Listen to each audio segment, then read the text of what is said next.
Hey everybody! So tonight we're doing another TFP Dev stream for Alpha 19.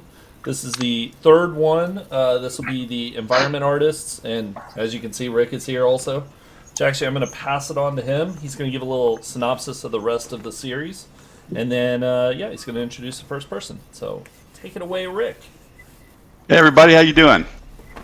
Welcome to the third installment of the Fun Pimps Developer Streams. Tonight we have a large group. We have Justin Owens, Senior Technical Artist. We have Yongha Hwang, Senior Environment Artist. We have Pham, Senior Environment Artist. We have Noe Serrano, Environment Artist. We have Ryan Kowalczyk, Senior Animator, and Koji, Higashi, Animator, along with your host, Lathan Meadows, who's a Senior Programmer for TFP and Closet Streamer. My last Anyway, office was like a before we turn it over to these guys, we want to talk a little bit about the coming events on the series. The next event will be this Friday night, backed by popular demand. Mr. Joel Mad Mole Huenink will be in the house talking about gameplay and doing Arnold Schwarzenegger impersonations. should be a lot of fun. It will be fun. We'll have to kind of come in and bomb the thread though a little bit. Make sure we give him some guff. Monday, 6/22, we have the level designers Eric von Rothkirch and Brad Jacobs will be showing off new locations in the game in detail, and we'll be playing some of those locations. So you'll get to see actually playthrough of some of the cool commercial art, commercial stores. And let's see, Wednesday, the final one is 6/24. We're having the programming team is here, along with effects artist Ryan Rayner. So you'll get to meet several of the programmers and ask them pointed questions about the programming of the game and Things like some of the features. random gen and AI, those kind of questions. Yes, and more. So without further ado, let's dig into environment art and animation. Take it away, Justin. Hold on. Hey everybody. Hey, I'm Justin Owens, Senior Technical Artist, and I've been in the video game industry for about 15 years. Worked at id Software. I've been an independent developer for about 8 years, and I worked with Fun Pimps for about 2.5 years, and I've really enjoyed it. It's been a lot of fun. I think I might be ready for the first slide. Okay. So, give you an idea, Justin has pushed us to bring the graphics up to modern graphics in this game. He's really pushed that aspect of the game. Linear lighting, HD characters, just high quality art that performs well. So he's a guy that pushes that aspect of the game. And there we go. There's the first slide. I'm actually having some technical difficulties. I'm seeing the wrong. Is this not the right slide? I'm sorry, I'm seeing the wrong stream. Oh. Well, it's currently on the first image that you supplied. Okay, I'll go ahead and get started talking about it. There we go. Okay, I can see it now. At the beginning of this alpha, one of the things that I worked on was I wanted to kind of improve the way that we render and create hair. So this image is Trader Joel. You guys might know a little bit about Trader Joel. You may have seen him a couple of times during the thousands of hours you've been playing 7 days. And yeah, so what you're seeing here is basically like thousands of hairs that I sculpted. And this was just, trying to improve the way that we create hair. Um, and this is just a technique that's not anything new. It's being used in the film and game industry for a while, but it's kind of new to 7 days. So a better way to show off fur and hair, on characters. So this data then gets transferred and baked down to the low poly character, which is next slide. There we go. So now you see the low poly version, and this is all that data gets baked down. We texture it, and this is mostly kind of what you guys saw on the other stream, but this was kind of before we decided to kind of go for it, and we wanted to figure out if we could actually do it internally. So once we bake all that down, we kind of create these little silhouette cards, and that's what you see at the bottom of the beard there. And so yeah, that kind of gives you kind of a more realistic feel for the way beard, we call it beard tech. So yeah, it was fun to figure out. And shout out to Yongha. He's the one that created the hat and the body and the clothes and the cigar and all that stuff for Trader Joel's. He did a good job. Well, you've succeeded in making Mad Mole somehow more handsome, though. Totally, man. Yeah, I remember that being a running joke that you came up with. Like, man, how'd you make Trader Joel look better than the real Joel? It's a brother thing, if you don't give your brother some crap, then what kind of brother are you? You have to do it. Totally. And he wanted a handlebar mustache, even though he didn't have one. He was like, "Oh, let's go ahead and add it on," So went for it. Yeah, next slide, please, Lathan. Yep.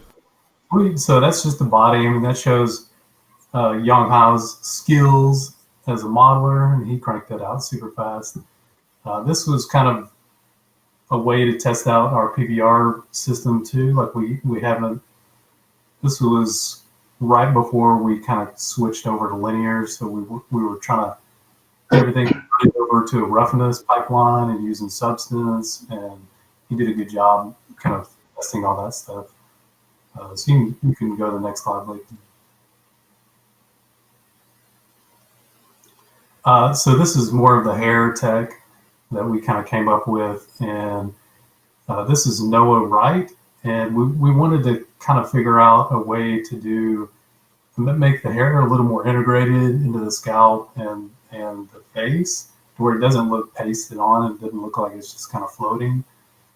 So it was, you can just kind of imagine Noe Wright, running his fingers through his hair, as he travels the wasteland. So we wanted to kind of bring that into the character and make it look. I think it looks like he uses Brill cream. Yeah, totally, man. Yeah. So Justin wears many hats on the team. He's working on characters, technology for this, just art pipeline stuff and best practices to get the best look and performance out of the game. Yeah. There was a lot of stuff that we had to just figure out. It wasn't anything new for the industry, but it was kind of new to us, so we had to go figure it out. So his hair is using like displacement maps and other techniques to kind of get that fibrous feel. But yeah, it was fun. It was a fun thing to work on. You can go to the next slide. And this is basically all that data gets transferred and baked down to low poly character for the in-game version.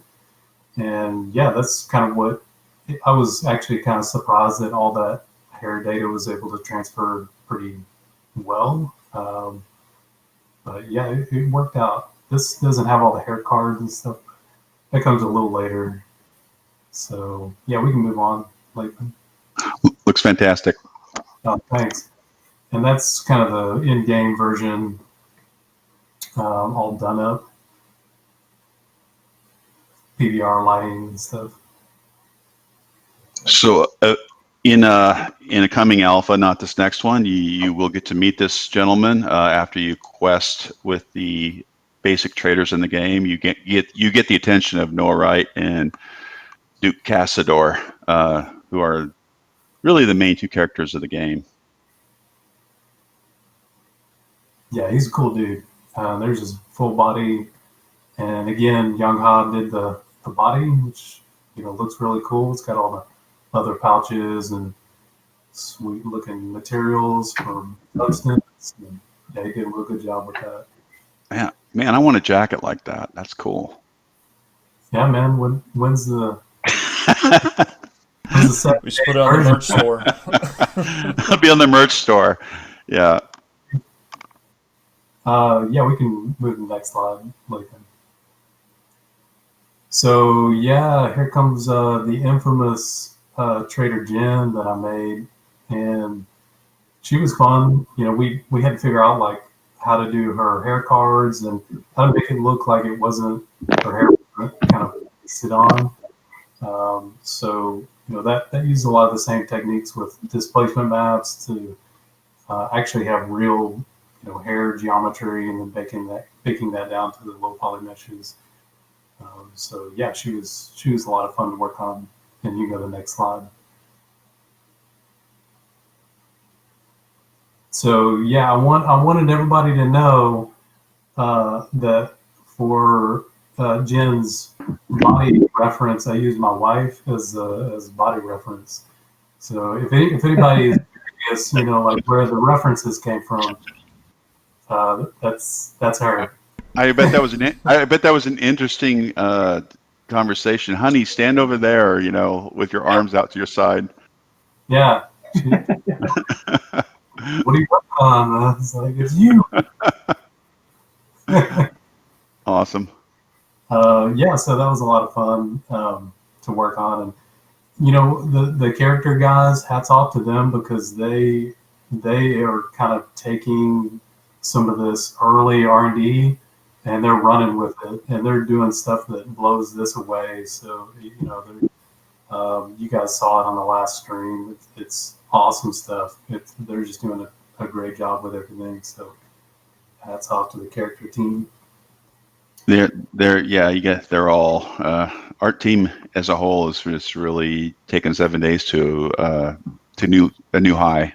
Yeah, I'm super excited about all that stuff. So yeah, on to more of the environment stuff that I've been working on. So kind of in the middle of the alpha, we decided to take a bit of a turn on the burnt forest. And for a while, I'm sure you guys know, the burnt forest has kind of had that really dark brown tone to it, and it's very monochromatic. And we wanted to kind of spice it up a little bit and have more complementary colors in that biome. So I did this concept to just kind of come up with an idea on what we could do to improve on the lighting and kind of the visuals. And Joel Madmole, actually, he was one of the first ones to kind of try out a spectrum test. And we liked it, so I did this concept, and then we kind of kept pushing it, and we kind of came up with a new feel for burnt forest and the wasteland.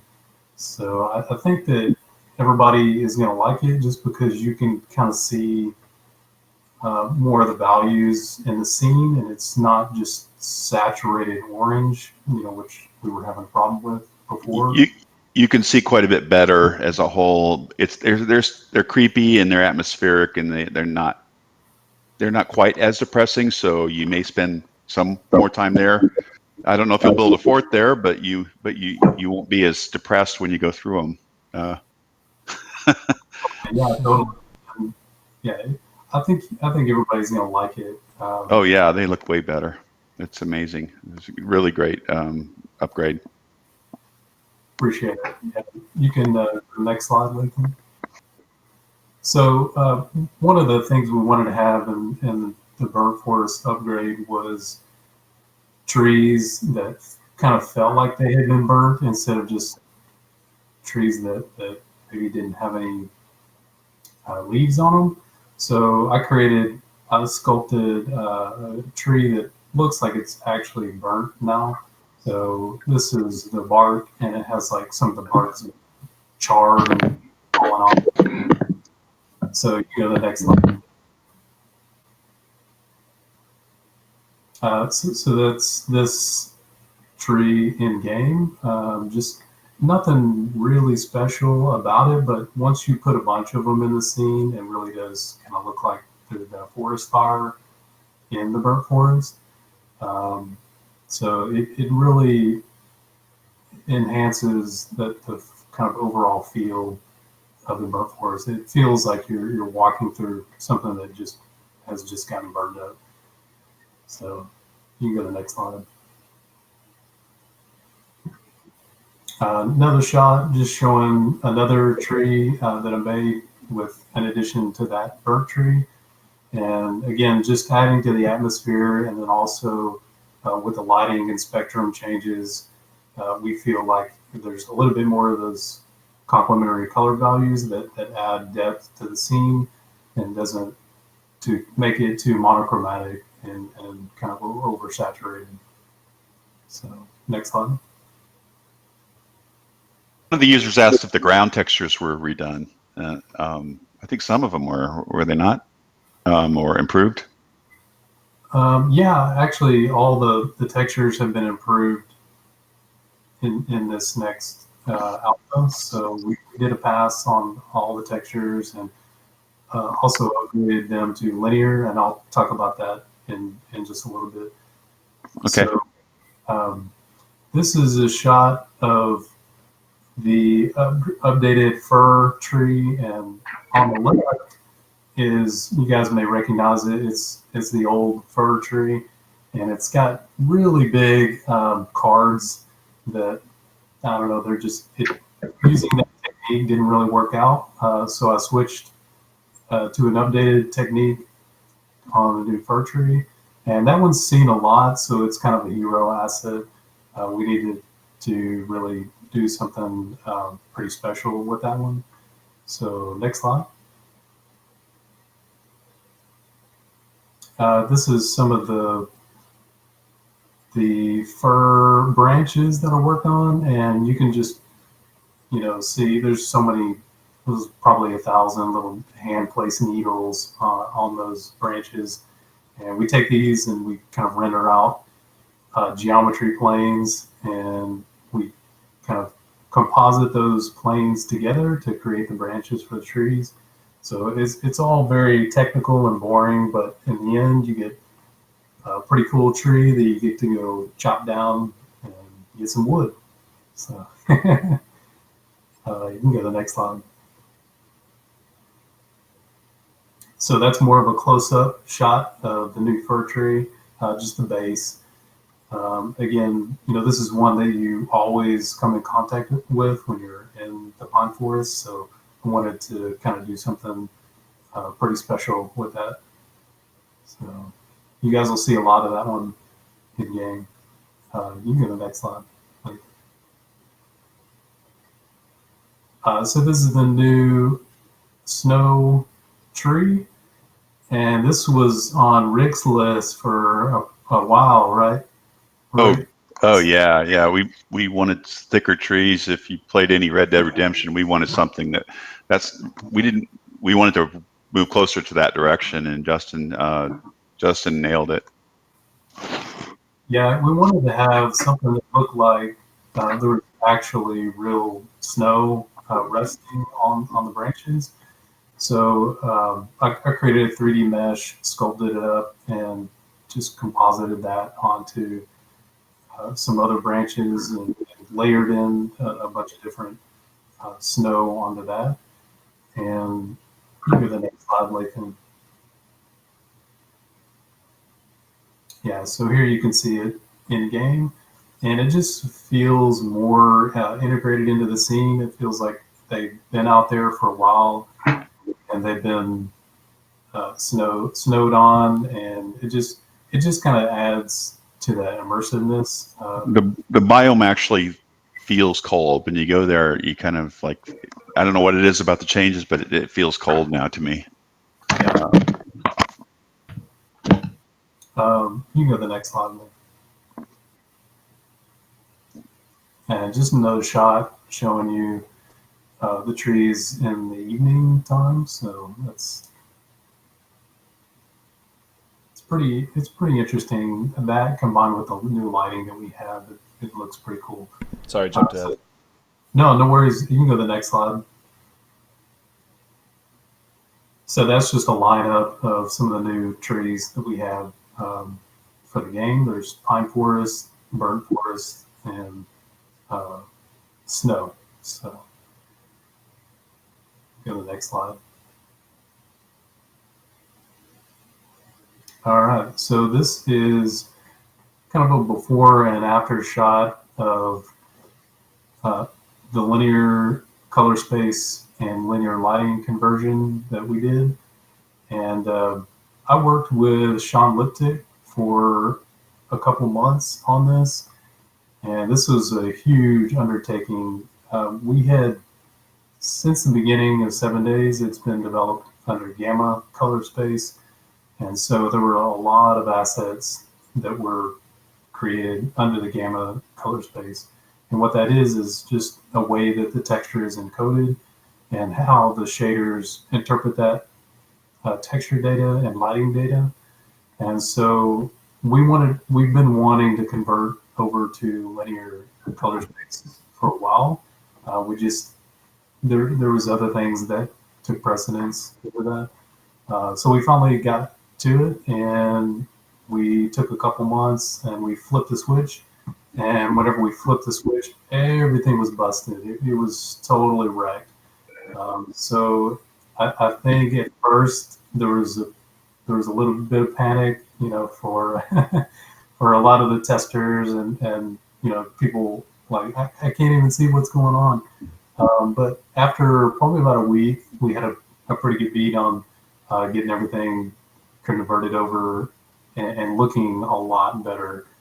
So with linear, you're able to you're able to pull off your visuals a lot better, and things just look, they just pop and they work, to your advantage. And when it comes to PBR, whenever artists create things in 3D applications, they expect it to look a certain way. And whenever we get it into game, with Gamma, it didn't look anything like it did in some of the 3D applications. So, and within Substance. So after our conversion, we were getting stuff that looked a lot more close to what we wanted, that is coming out of the 3D applications. So we were really excited. And at the top, you guys probably remember seeing the game like this, and also just we had a lot of complaints in the past about the game looks washed out. The game looks really washed out, and it's like bleach white, and that was the Gamma color space. So color space conversion. As you can see, the sky there is looking a lot better, and just the colors and the way that the shaders are processing that data, it just looks a lot better. So I think everybody's going to be pretty pumped about the visuals and the lighting in this next alpha. So I'm pretty excited. I don't really believe there's any performance cost to these new visuals. We're paying for them already. We're just trying to take advantage of them. Yeah. Pretty stunning. So this is basically every block texture that we have in the game, and we needed to convert all these to linear. So it was that was most of my time on this alpha was converting all these to linear color space and making them basically rebalancing everything in the world and making everything look, better in linear. Because like I said, whenever we flipped that switch, yeah, everything was busted. So we had to go overhaul, a lot of the shaders, and then that in turn changed a lot of the visuals. So a lot of that had to be all rebalanced. So next slide.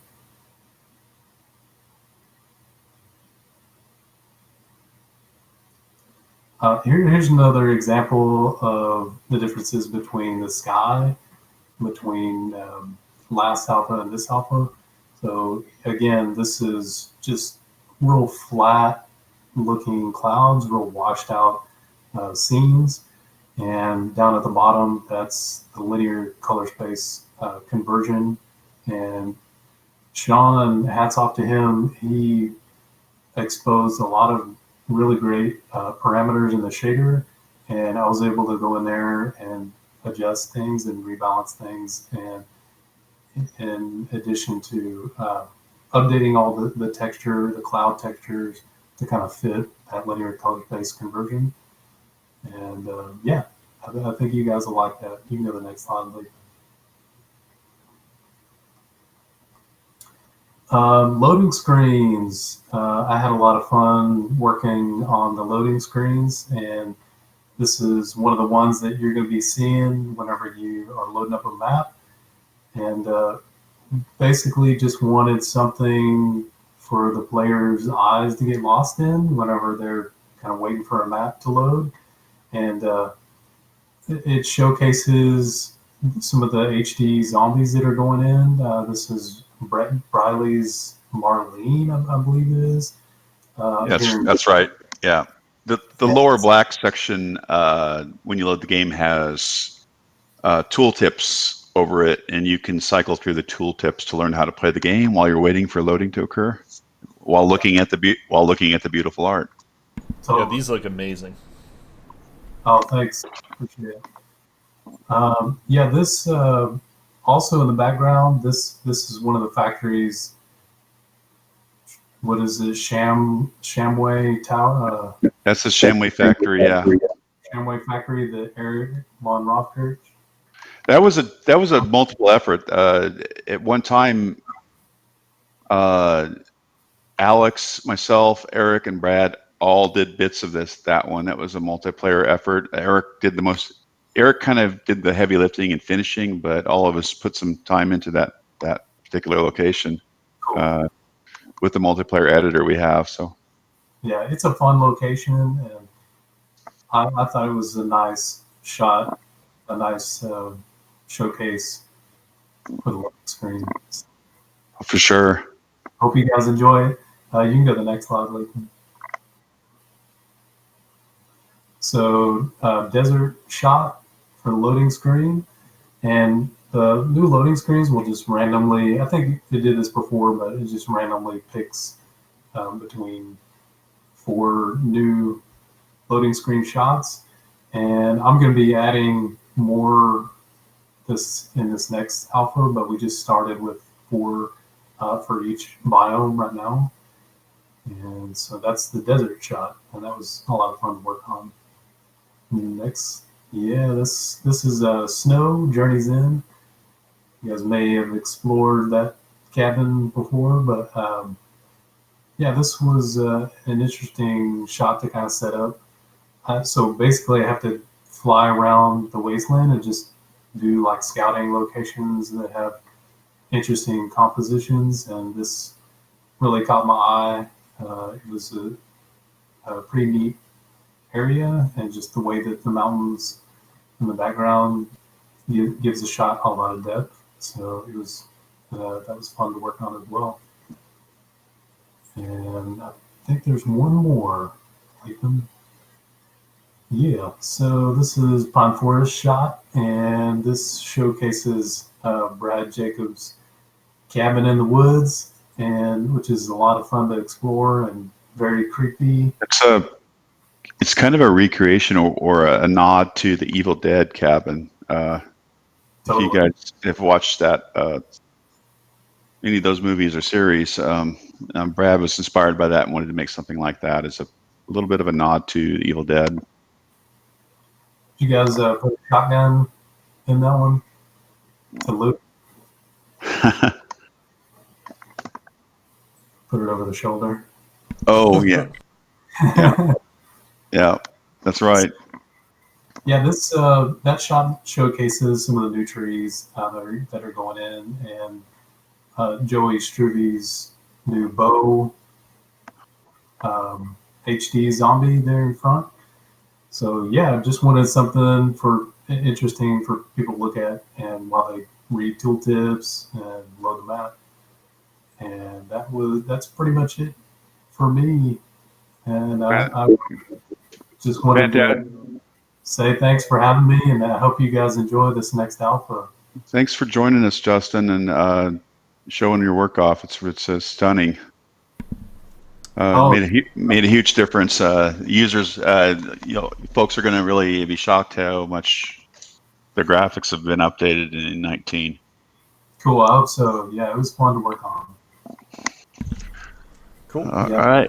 Rick, next up, introduce the next and get everything going here. All right, Will. Next up, we have Yongha Hwang. He's a senior environment artist. He does a variety of stuff. He did some character R&D. He's done weapons. He does props. He's one of the fastest modelers I've ever worked with in 21 years of game development.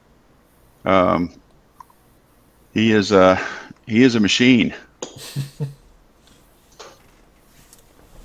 All right, we'll go ahead. How you doing, Hwang? How are you? Good. Everybody, glad.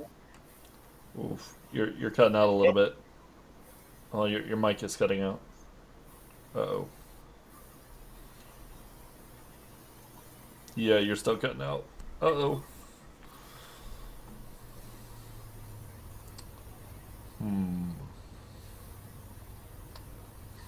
Okay.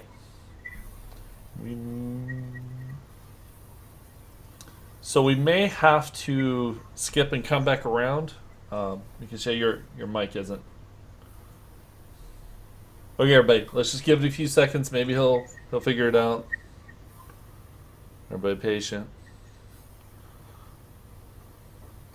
No, he was talking. It's probably just something small wrong with his mic. Okay, so oh, gotcha. Okay. All right. Okay. I'm glad to of the. Oh. No, it's still cutting out. I'm so glad. I'm working. Okay, keep going. We're gonna. No. Yeah, it's definitely giving you a little bit of problems. Like you're cutting out a little bit. So. Yeah, we're not hearing you. You. Yeah. Hear me?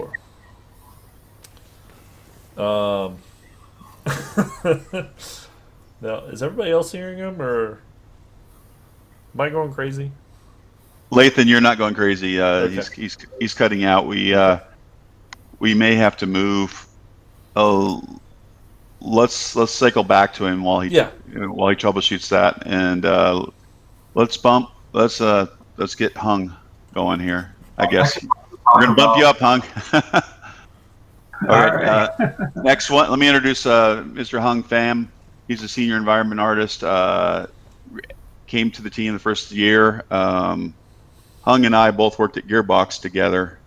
Shared the same office even quite a few years ago. So we're glad to have him. He's going to show his stuff off while we try to troubleshoot Yongha's mic. All right, so go ahead and tell us a little bit about yourself. Yeah, like Rick said, we used to work together and even shared the same office back in the Gearbox days. We worked, on the Brothers in Arms series, and not sure if we worked on Duke Nukem together, but Borderlands as well. And like Rick said, go ahead. We had a lot of fun. It was a good group back then, and anyway, we're happy to have him come aboard with us. He's doing a fantastic job on a lot of technicals, environment art that is very level design centric, where you have to know what you're doing. Hmm. Yeah. Anyway, I started in January, but it's kind of a bit of a reunion for me because, like I mentioned, I worked with Rick before, and actually a lot of the other guys on the team, like Justin Owens, Brad Jacobs, Yongha Hwang, we all worked together at one point in time in my career. I've been doing this about 15 years, so I'm pretty excited to kind of be reunited with all these guys on this great team. It's a smaller industry than people think. And there's probably I don't know how many, but I almost always know somebody who worked at a different place who knows somebody else, and yeah, it's a small world. Mm-hmm. Yeah. Yep. Okay. It's you can go to the first slide.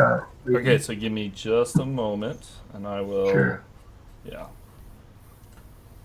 Okay. So first slide will be up in just a second. Okay, there you go.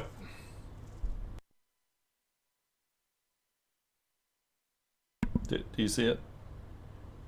There he goes. Yeah. Yeah. So yeah, this is actually one of the first assets I worked on here at TFP, and like Greg said, it was a little bit of a technical challenge at first. I was like, oh yeah, I can make a cube and a cylinder, but this actually was really challenging. Sounds easy, right? Yeah. Sounds easy, but it took me a little while to finally get it looking right. But the challenge there was just blending in the alpha cards and onto the mesh and having it like correctly. But yeah, I'm happy the way it turned out. It was a good introduction. Move on to the next one, maybe. What's up? All right. So these are just some of the other assets that I started to kind of redo and bring them up kind of HD versions. These are some of the bunk beds that I redid.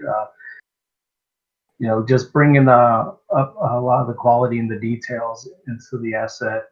With this, I did a lot of sculpting in ZBrush, and we used this program called Marvelous Designer for the cloth simulation to get accurate, realistic wrinkles. And then what I would do is bring it back in the ZBrush and add some of the finer wrinkles. And yeah, it just brings it up to the next level, I think. And then if you go to the next slide, it's the textured version of what it looks like in game. Level designers love these, by the way. They just make the houses and bunk houses for like army bases and things like that look so much more believable. Hey, I don't know if you want to talk about the how you had to figure out how to stack those. Like you had was a little bit of that challenge trying to figure out how the designers were going to stack them.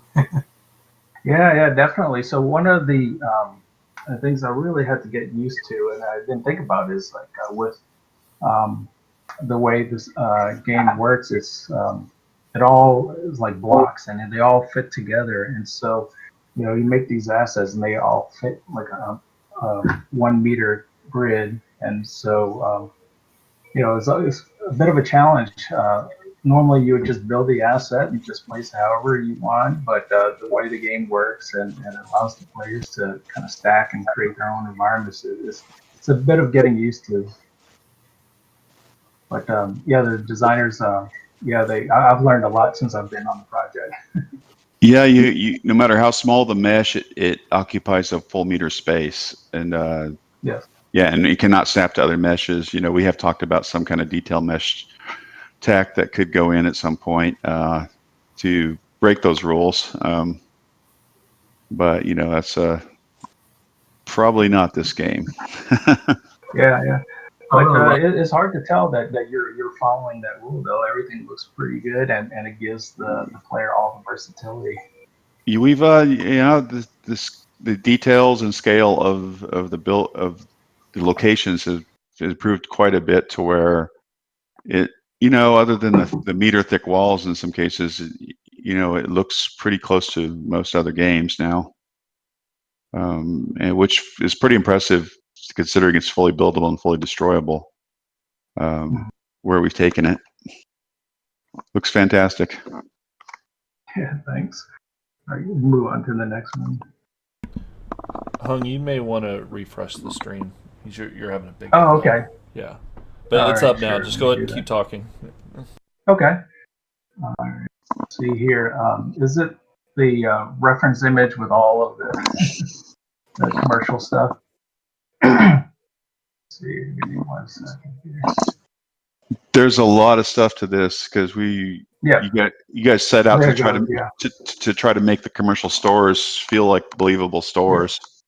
Yeah, I see it now. Yeah, so the big push for this alpha was trying to get a lot of retail and commercial stores, and so it was like kind of a daunting task. So I really wanted to kind of get in there and kind of plan it out to like Richard was saying, it was like making sure that the scale of and the goals of what we want to achieve in this alpha was achievable. So we wanted to have the variety of the different stores, like grocery stores, electronics, hardware stores, pharmacy products, all guns, all of that stuff, and that's a lot of assets. And so, essentially, the way I approached it is making sure that I grab a lot of reference just to see what these stores would comprise of, and then breaking it down to see what's actually achievable within the time frame.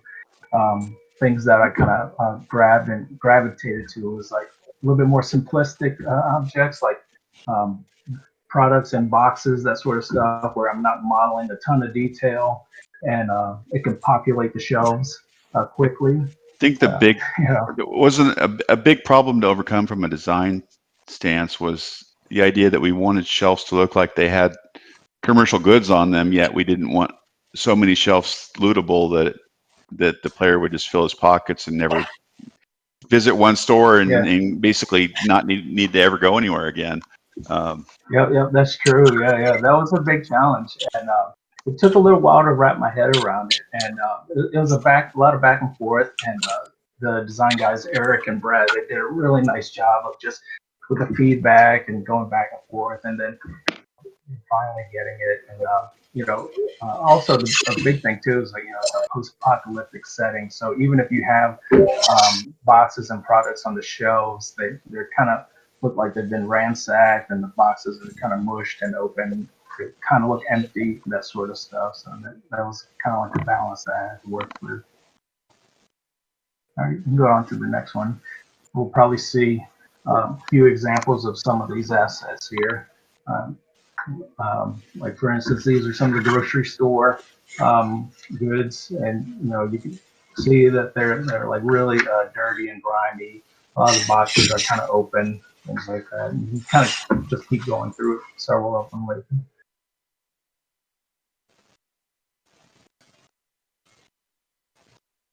Yeah, here's some of the pharmaceutical products. Right here.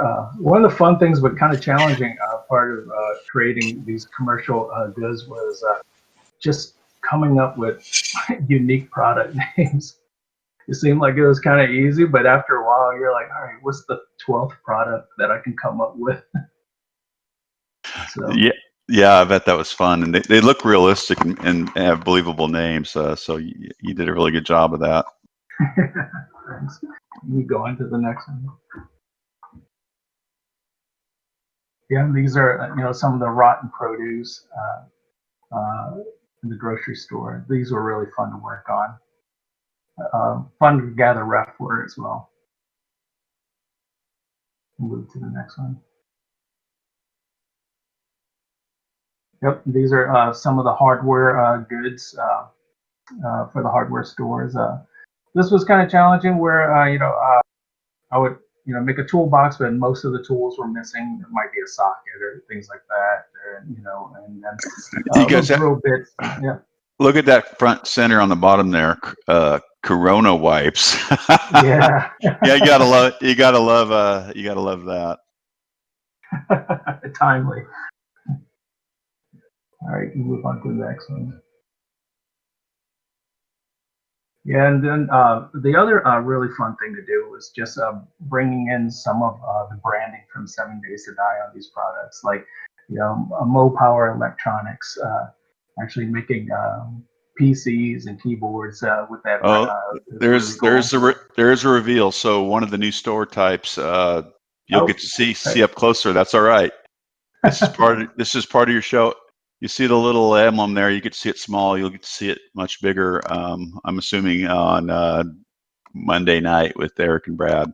But yeah, there's an electronics store brand that it's kind of the equivalent of a Best Buy, where it's Best Buy meets Radio Shack. So it'd be technology, loot, and of course, washing machines and computers and things like that.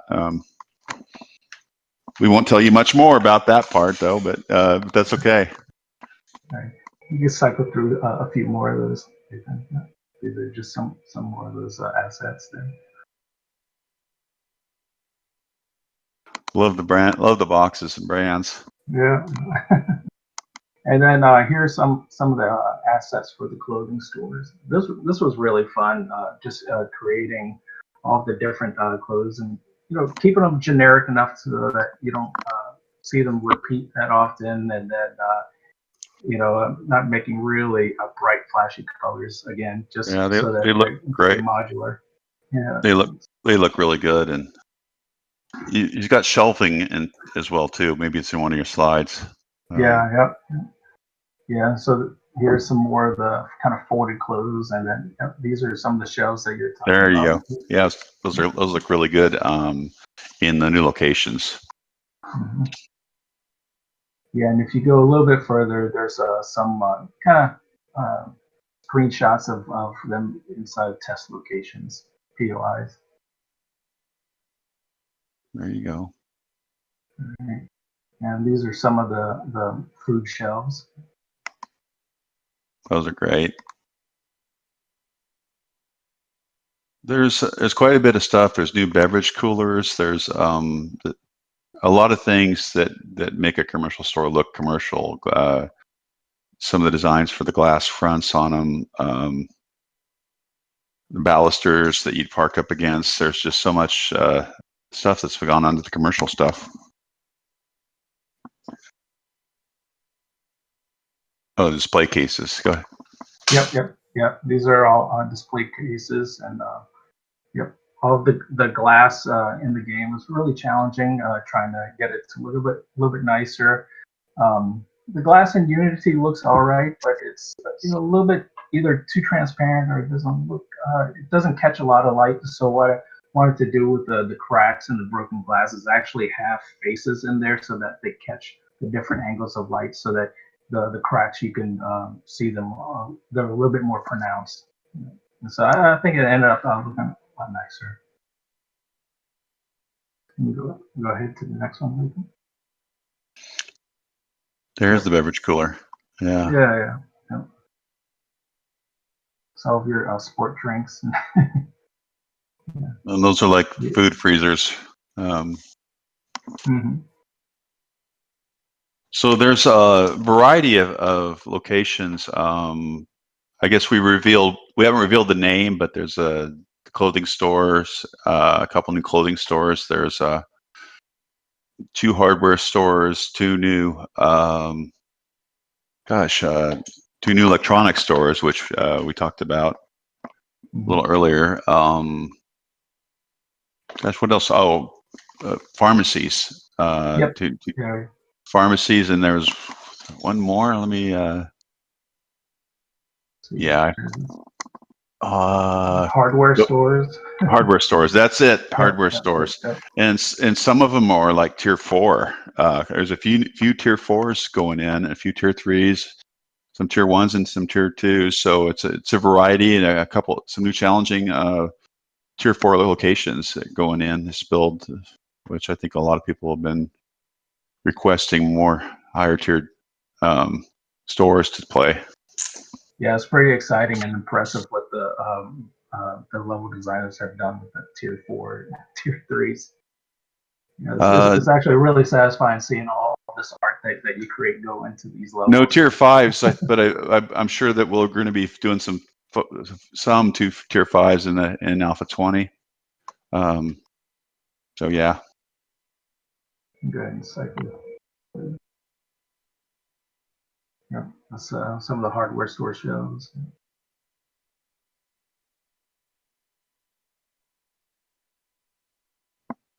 Very cool. Very cool. Yeah.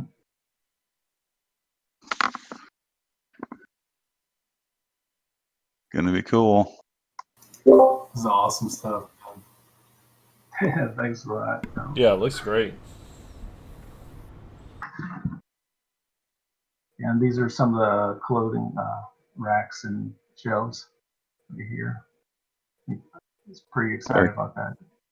Yeah, it just looks fantastic. There's what's that? There's like a vent texture. There's new little can lights and recess lights that went in to help dress up the stores. It's hard to name all the stuff that went into it. There's quite a bit that went in. Yeah, the lighting's actually really impressive with the linear lighting and everything else. That with the this much detail assets just makes such a. It's hard to believe it's a voxel game. Yeah, it's hard to tell. Yeah. All right, and go forward. Oh, the bookstores. There's 2 new bookstores. Yeah. I forgot about that brand. How could I forget about that? Yeah, these were fun to work on, and then we were actually able to put in some of the 7 days actual book titles in too. So that's pretty cool. Yes. So some of the readable books became actual art in the game here.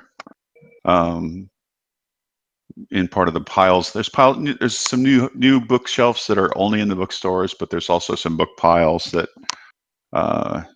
we haven't spread those across the entire game yet. We're still figuring out what to do there, but yeah, it looks fantastic. Yeah. Keep going forward, Lathan. There's some more examples of the books and bookstores.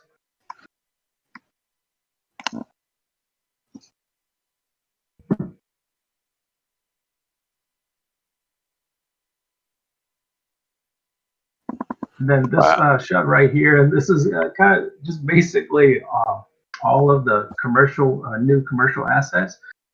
From my last count, I think it's a little bit over 130 unique new assets. So. Wow. Yep. You need to put that in the environment art release notes. I didn't even know that there was that.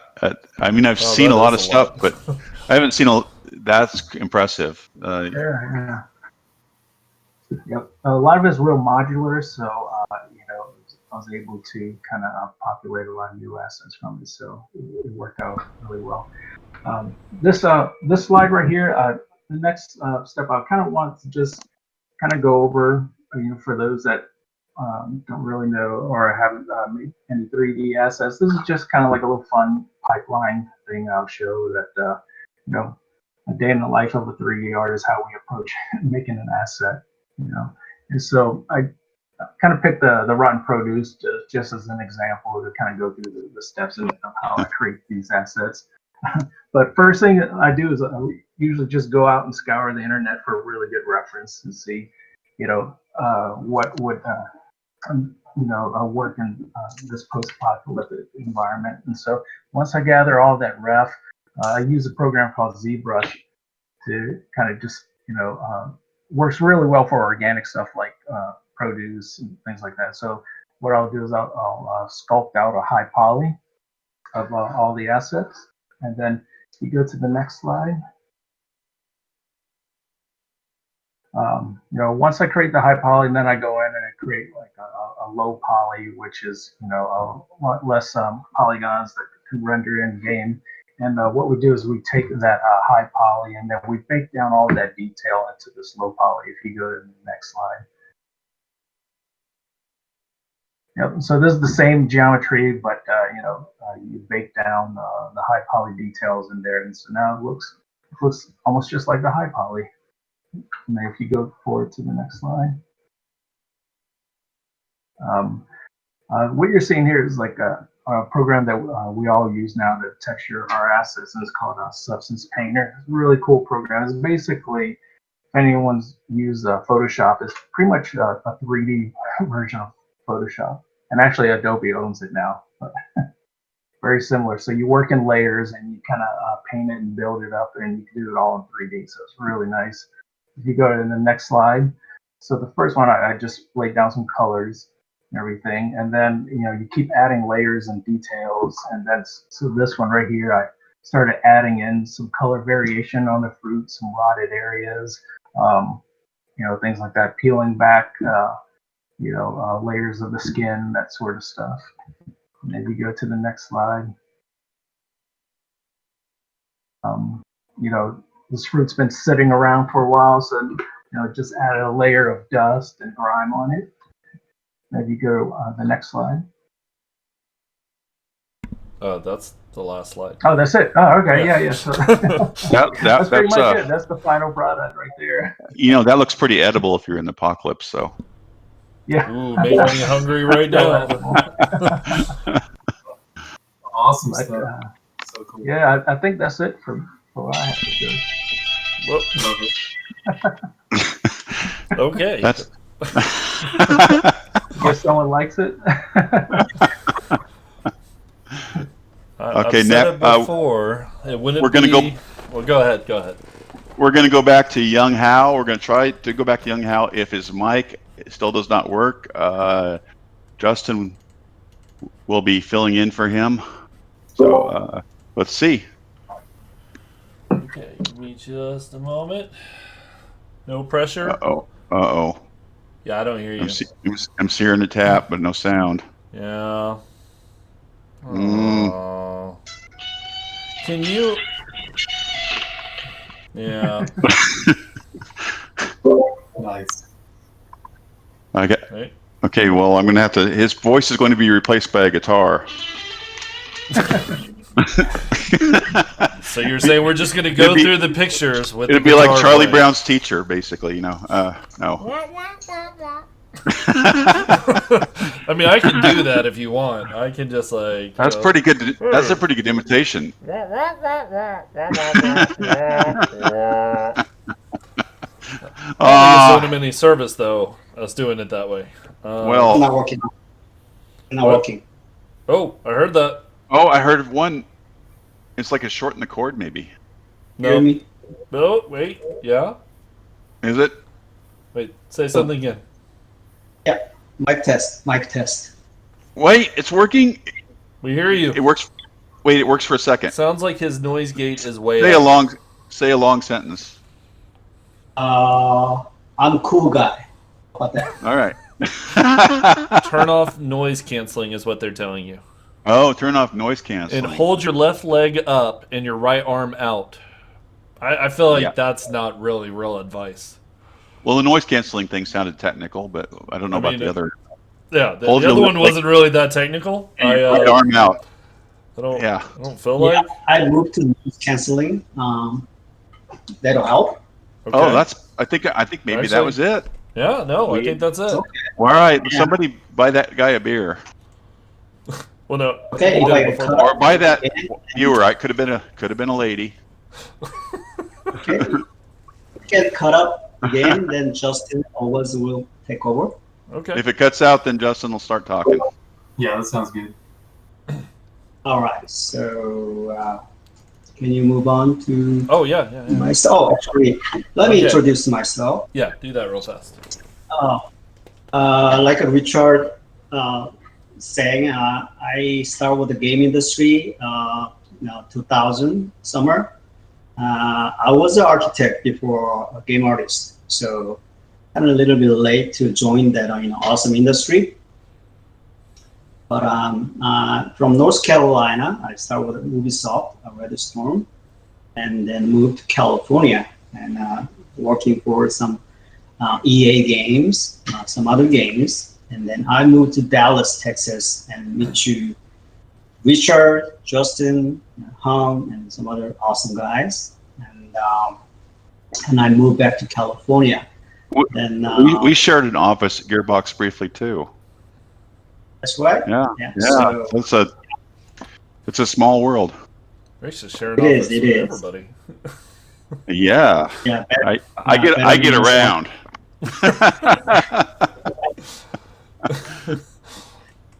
Okay. Yeah. So yeah, and then I'm so glad back to.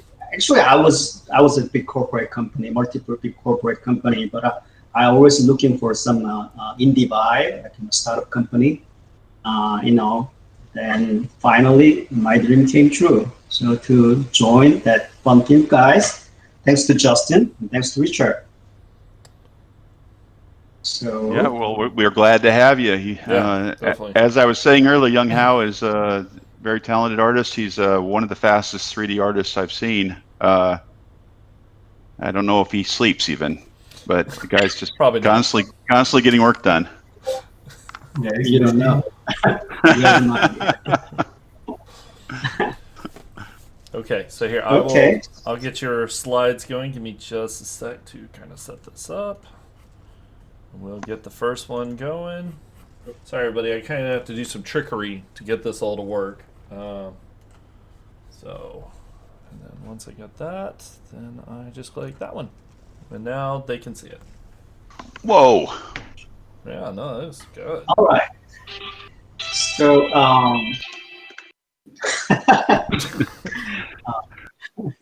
We're adding in sound effects on the fly. awesome. Feel free to chime in, Koji. Yeah, I have joined that Pham team a year and a half ago as a full-time contract, and there's a lot of work to do to upgrade or create new stuff, but nobody pushes me. So I just take my time, relax myself, just do what I got to do. Take one task by next task, one by one. So it was a lot of fun, and at the time was PBR stuff transition period. So I had to figure out myself how to utilize the Substance Painter. So here I have started with that from high poly model and low poly model and UV and then texture in the Substance Painter, one by one. So yeah, here's the new. There's some couple of shot. This entire my project so far is around 120 tests, but I didn't include everything because screen is not big enough to include everything. So. I don't think the screen is big enough.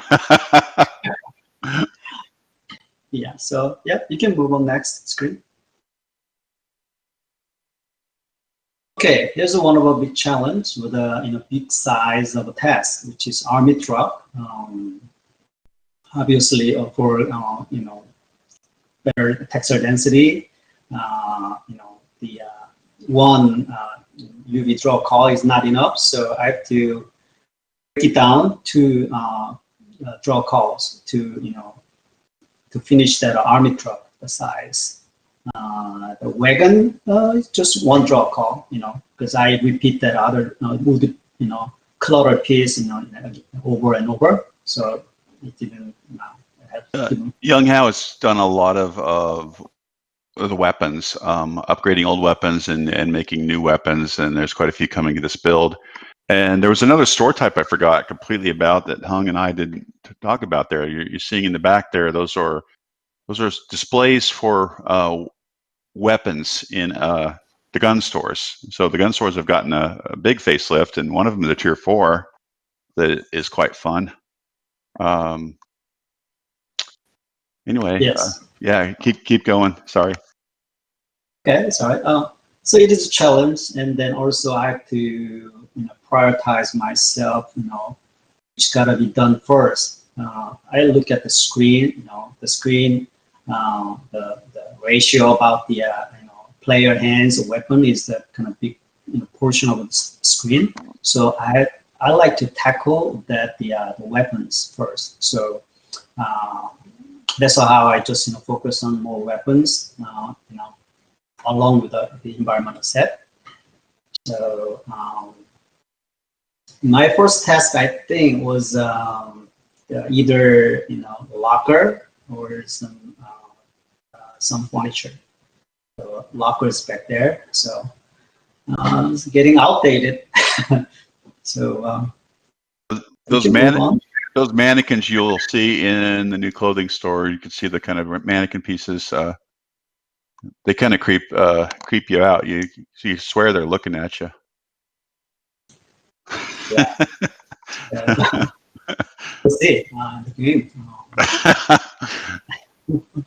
So you can move on next. Yeah, the same scene with different view, different shot, in order to show the props I made it. And this one is just the firewood piece, which is stackable. To have a multiple form from small to big. So it's good set dressing nearby cabins and house and architecture. Fountain rings, post-apocalyptic, vibe on the surface. So a lot of rust, grunges and oil, that kind of stuff.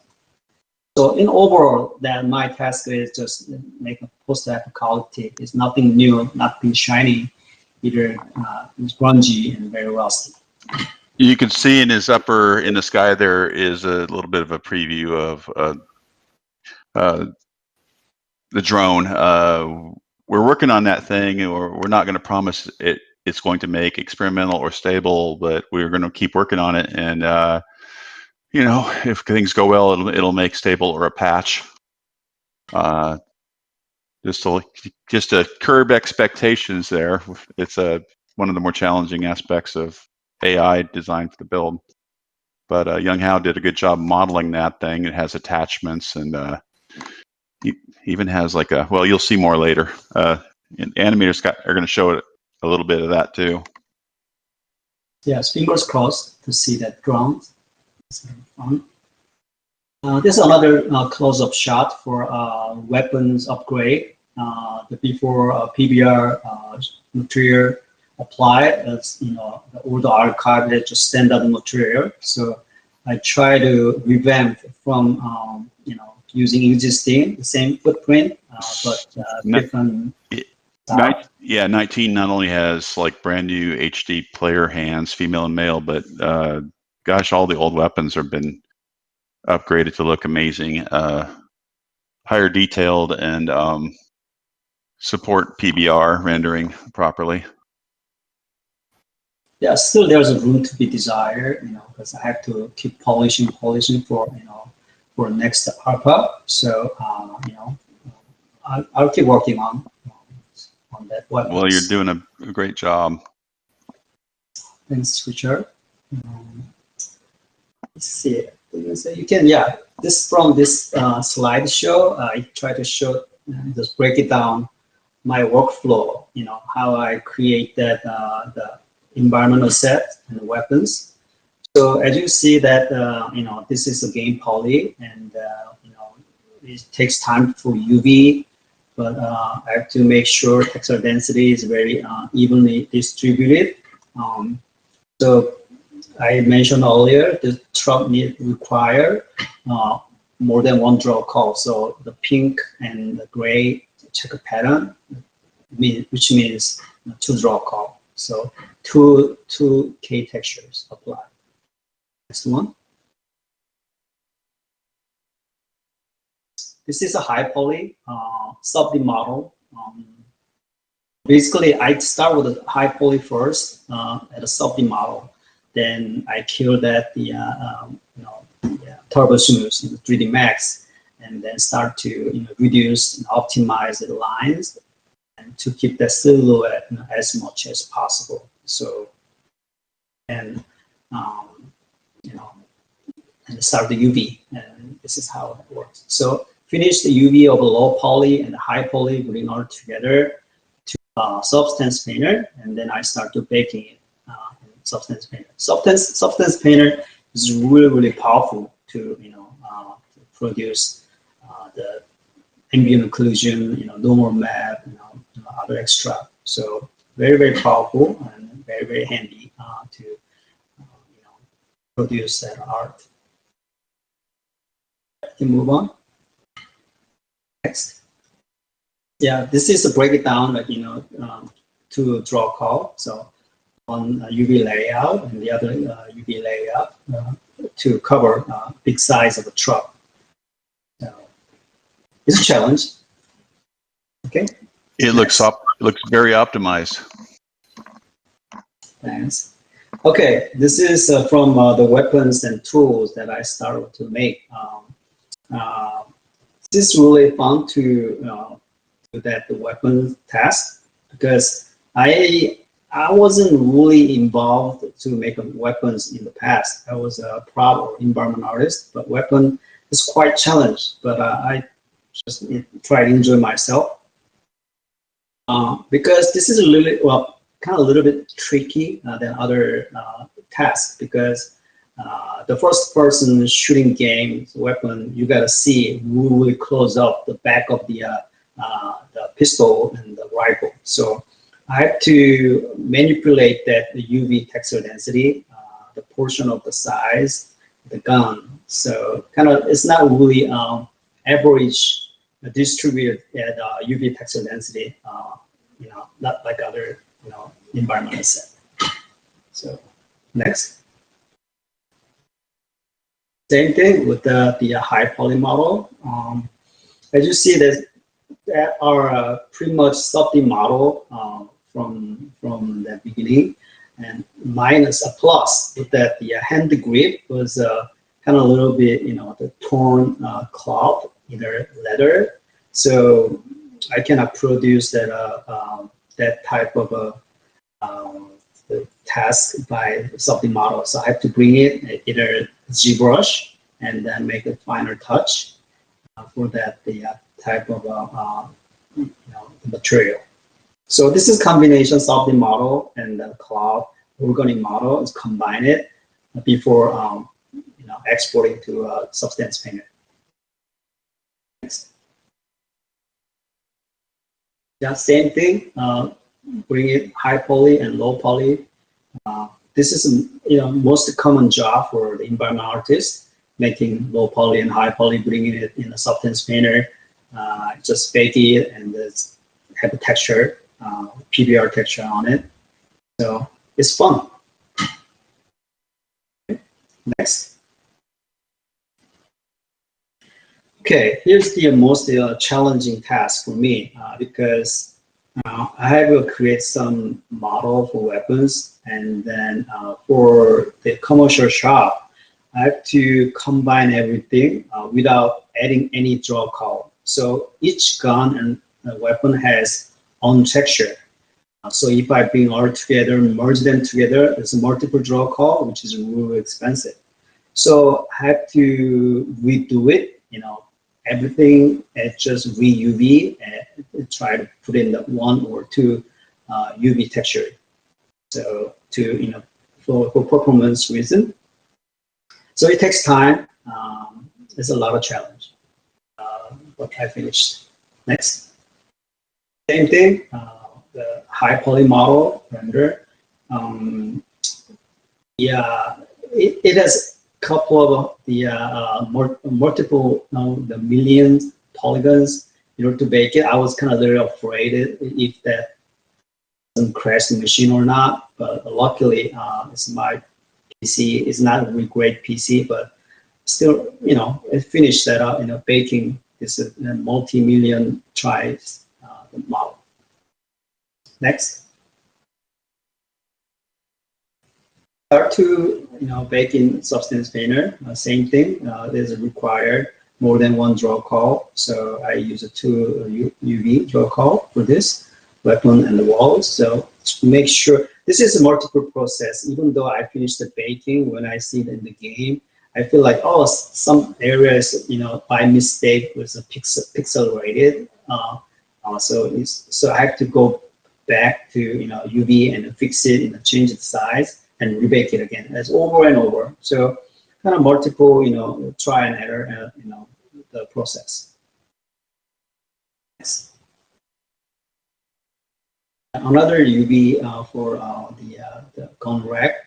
UV packing is very painful, but I use a header, some program software called that UV headers UV layout program. It's very, very powerful software. So whenever I just rearrange the UV, the packing is really fast and very, very efficient, not to waste any you know, pixel. So I love that program. Yeah. All right, you can go next. Okay, here's the tools that I made it. You know, for me, everybody's different preferences. For me, sometimes I start from scratch, but this one is I can look around in the website to find some 3D sources, art source, either Turbo Squid and some other 3D art source. There's some free downloadable version, very crummy, very just, you know, very basic model, but at least I can start with from the size and the, you know, the ratio, proportion. So to be realistic, so this model, I just start with some basic existing model and then retop on the top of it. So next. And again, this is post-apocalyptic. Is need some you know, some grunge pass or some busted corner piece and a duct tape, just, you know, that just wrap around. That gives us some characteristic on that, you know, the tools, so which is fun. So I use a ZBrush for the sculpting pass, and bring it together. And same thing, Substance Painter, and make a PBR pass on that. Next.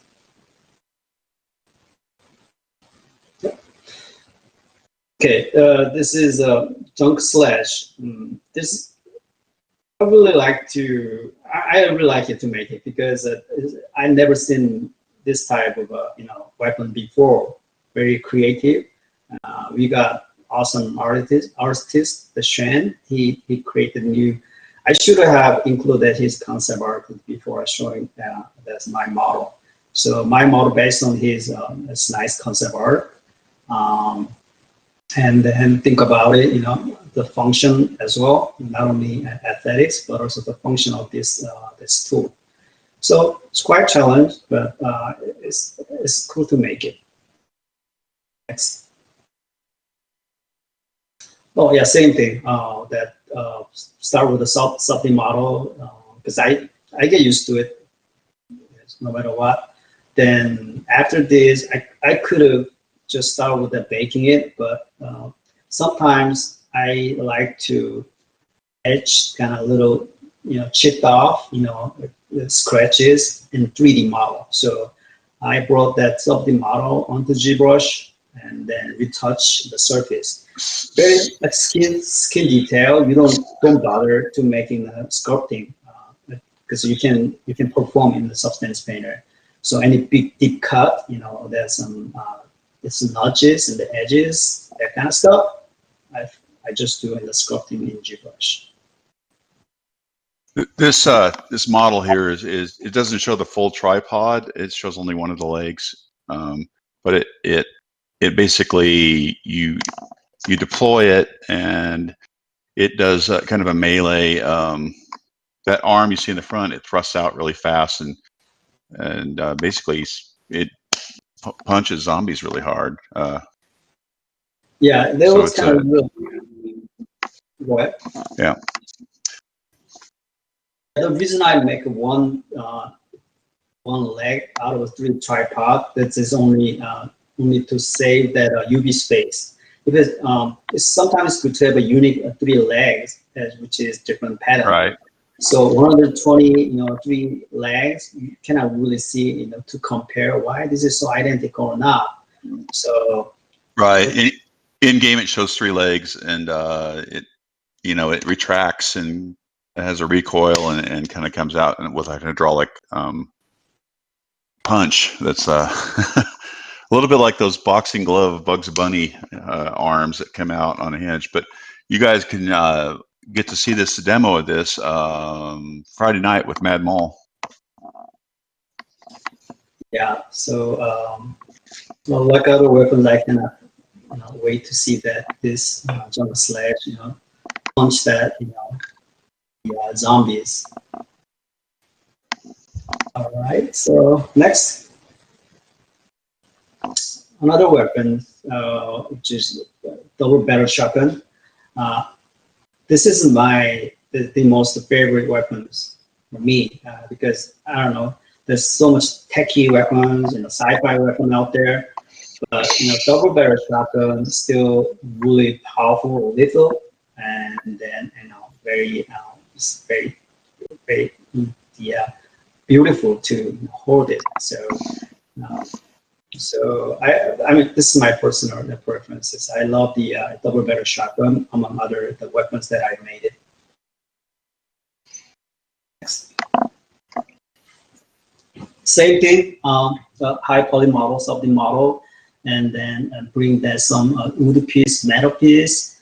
Wood piece is subject to get more dent or damage, so I have to take that wood piece part to a sculpting program, ZBrush, make a dent, some damages on the surface, and bring that together as cloud with the wrap, also in the ZBrush as well.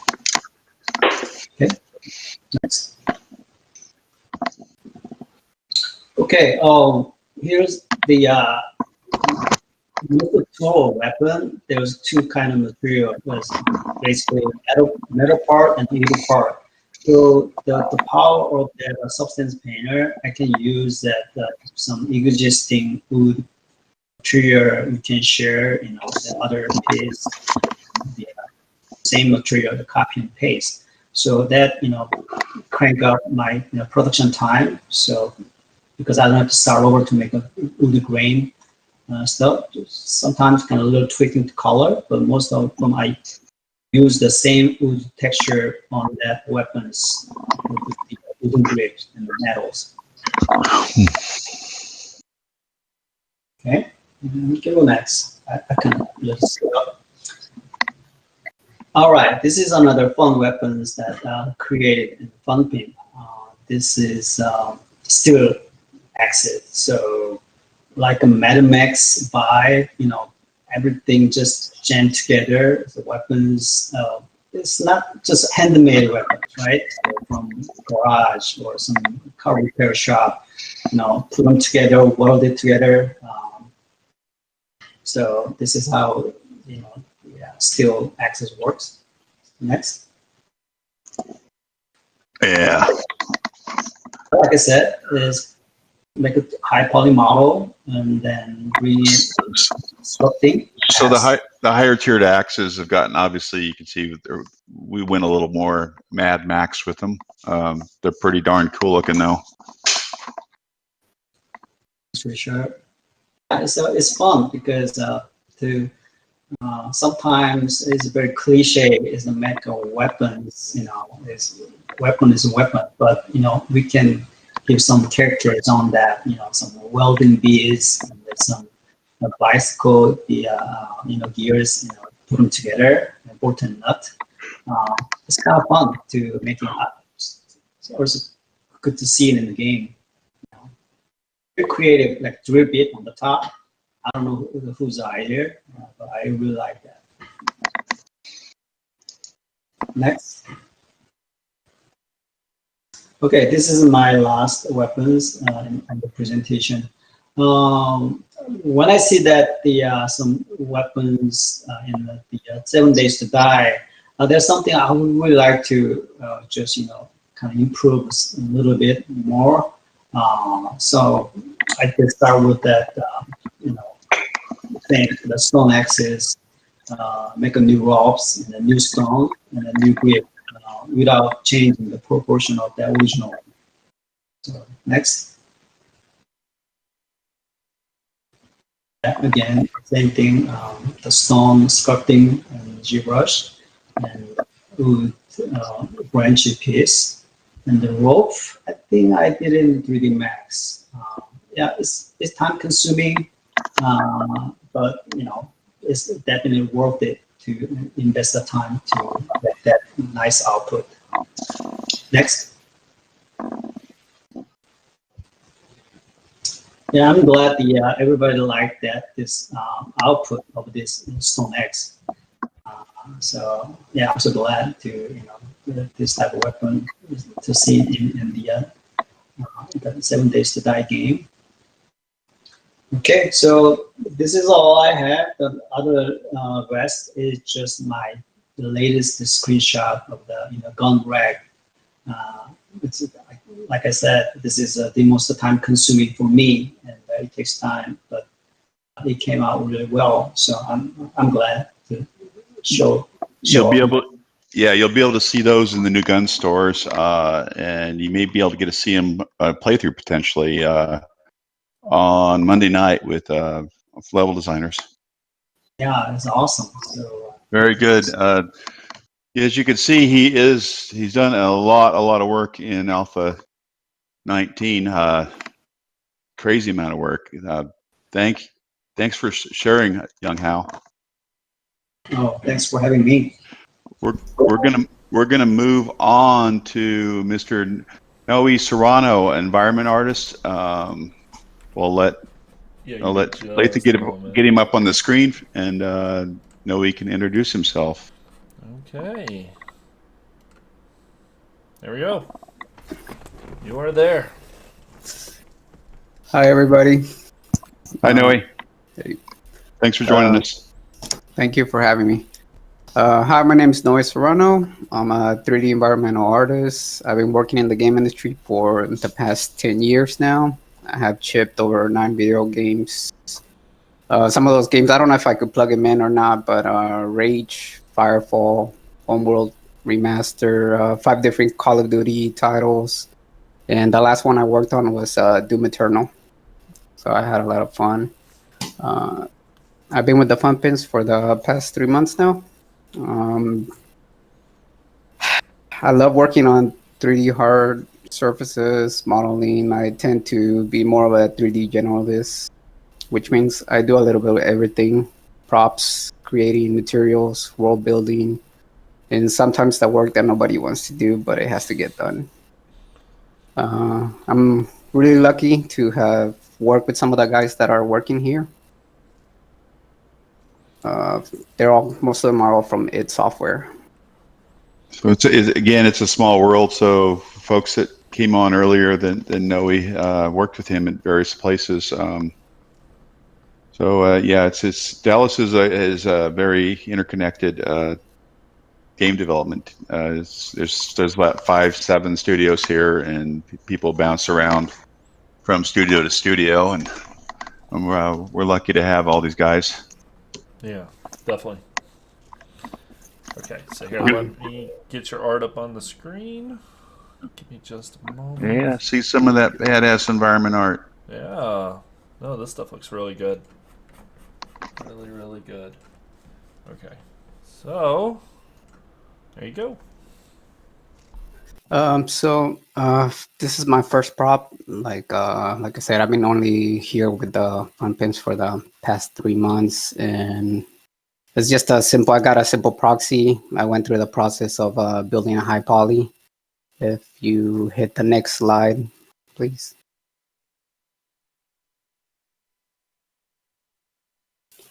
And this is the low poly textured in engine, just trying to get trying to see how the light reads and everything, trying to maintain a good look for it. One of the main issues that I had with this is I moved from 3ds Max, and I learned Blender. So I've been using Blender for 6 months now. And it's a great program. I love it. It's free for anybody that wants to, start learning 3D. But the main issue that I had with this is just trying to get the workflow from Blender to get it in Engine and make sure that it works properly inside the 7 Days to Die workflow. Next slide, please. And here is just me trying to get a placement, making sure that it tiles properly, that it's not overlapping on anything, and it reads properly. Part of the bigger thing Noe was doing here was giving us more commercial sinks, urinals, and things like that to allow the commercial and industrial type of businesses that were not residential to have, the proper types of sinks you might see. Yeah, since I did a lot of the work, the new materials and everything for the sink, they kept giving me tasks that included porcelain and metal, so I was able to kick these faster with the textures. This is the high poly of a different sink. The grayed out area was a block that players could actually paint their own texture in it. If you hit the next slide, would be how it looks in Engine. Like I said, the gray box right now is just like it was just a proxy to get it in to make sure that the rest of the team is able to figure out how to get this to work with the block system that 7 Days to Die has. Next slide, please. And yeah, like I said, this is now that grayed out. Now they could players are able to build their whatever sink they want with whatever marble color they want and everything. And this is how it looks in Engine. Next slide. Like I said, they kept giving me stuff that has porcelain and metal in it. So here's the urinal, like this is the high poly. Pretty fast and didn't take too long. And next slide. And this is like I said, like every one of the artists has said, the 3D program I'm using for texturing is Substance Painter. It's great. It's amazing. Like I said, you could do one smart material and use the same material across other materials. And it's a really great program. It wouldn't be the apocalypse if it wasn't gross looking. Yeah, and that thing too, like all of them have to look disgusting, I guess. But yeah, that's like same thing. It's just make sure that I get it in, make sure that it works, that it's not breaking the game, or that it looks proper, and it's into the 1-to-1 meter format. Next slide. And here's all three of them together, so you kind of get the idea that I use the same materials across all three of them.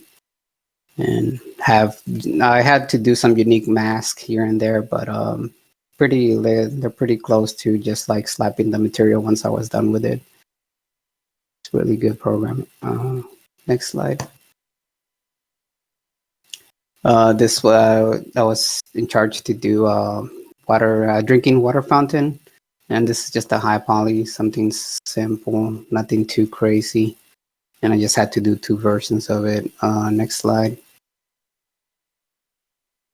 And here it is inside the game engine. I ended up we had a little talk with the rest of the team, and they were telling me that they weren't used to seeing that circle where you push the water in, so everybody wanted the old school push square box, so I was able to put that in.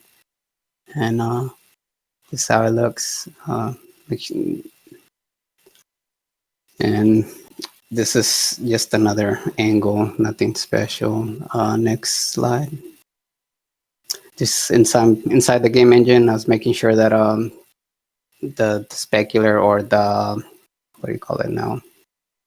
The roughness map is working properly, and it looks okay right next to the old drinking fountain that was still in the game from Alpha 18. Next slide.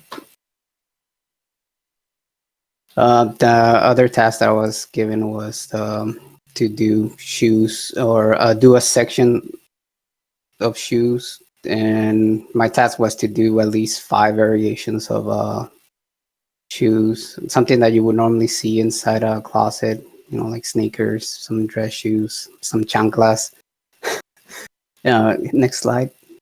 And some work boots, some female shoes or stilettos, whatever you want to call them. And these are all just the high polys, like the rest of the team has talked about. There, it's all about like having millions of polys, and you have to get all that information and make it look good for a gaming asset, which is really low sometimes. Next axis. And another thing I had to do, like the shelf, like a system that was modular and it's able to work with one-to-one. Next slide, please.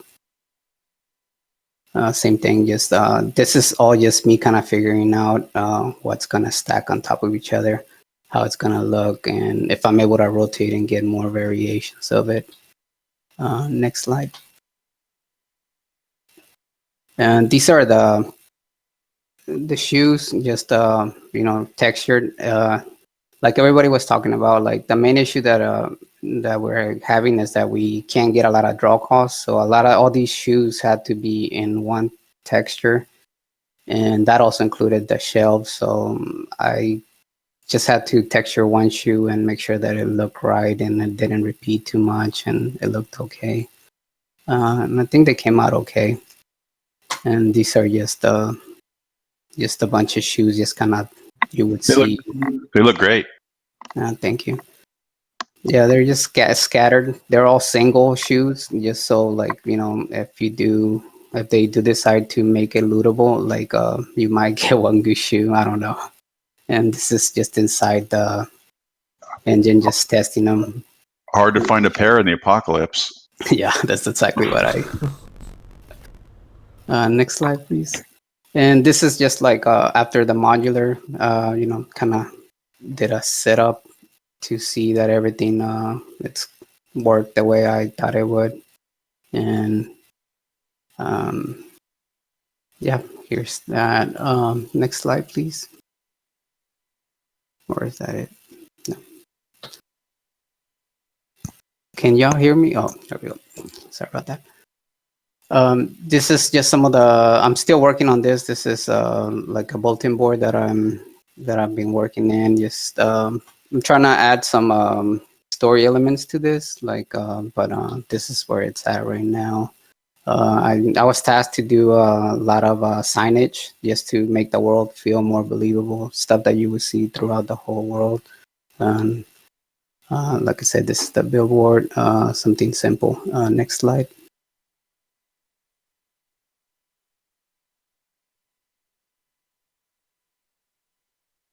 And these are just, like I said, I was tasked to do a lot of signage. So I love those. This is just a little setup to see, inside an office, you usually see a lot of movie posters, and I wanted to see how it would look in, because we're gonna do, we're trying to use some of these inside, or in an office or anywhere, and I made 3 versions just to give the world builder, a chance to pick and choose whatever they wanted. And I had a lot of fun with this, just making out. These are the kind of themes that you normally see in throughout like any movie poster. And They're great. Thank you. Next slide. There you go. It's up. That's it. No. There's another one. Okay. Sorry. You may want to refresh. You're a little out of sync, I think. Yeah, let me do that real quick.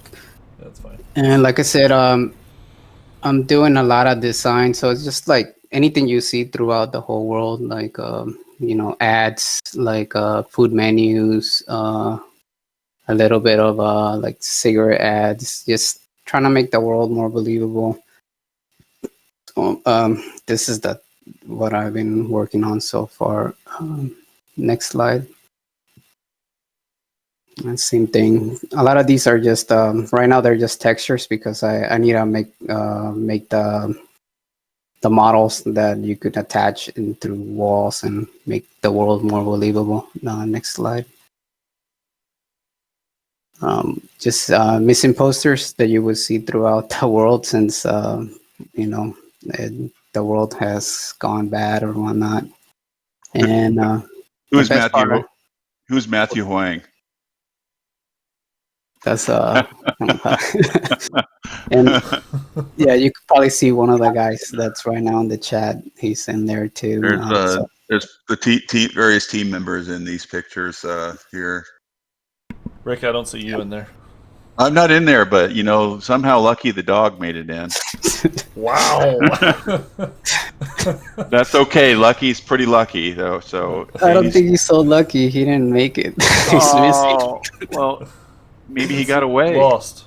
I'm optimistic. Lucky is lost. Lost but not forgotten. But yeah, I had a lot of fun making these. Just stuff you see throughout the world, and most of these are all before what happened. So this is where I'm at, and this is what I've been working on for the last 2 weeks. That's great. Those are fantastic. Thank you. I like them. I like them. Yeah. Can't wait to see them in game more. What do we got? Is that a last slide? Yes, that's the last slide. All right, that's the last slide. Hey, thank you, Noe, for joining us tonight and showing off your work. Keep up the good work. You'll see a lot of this stuff in 19. Yeah, thank you for having me. It's been great working for the Pham Pimps. Welcome. Okay. So last but not least, we have the animation team. We have Brian Kowalczyk and Koji Higashi. Brian's a senior animator, and Koji is an animator for the team.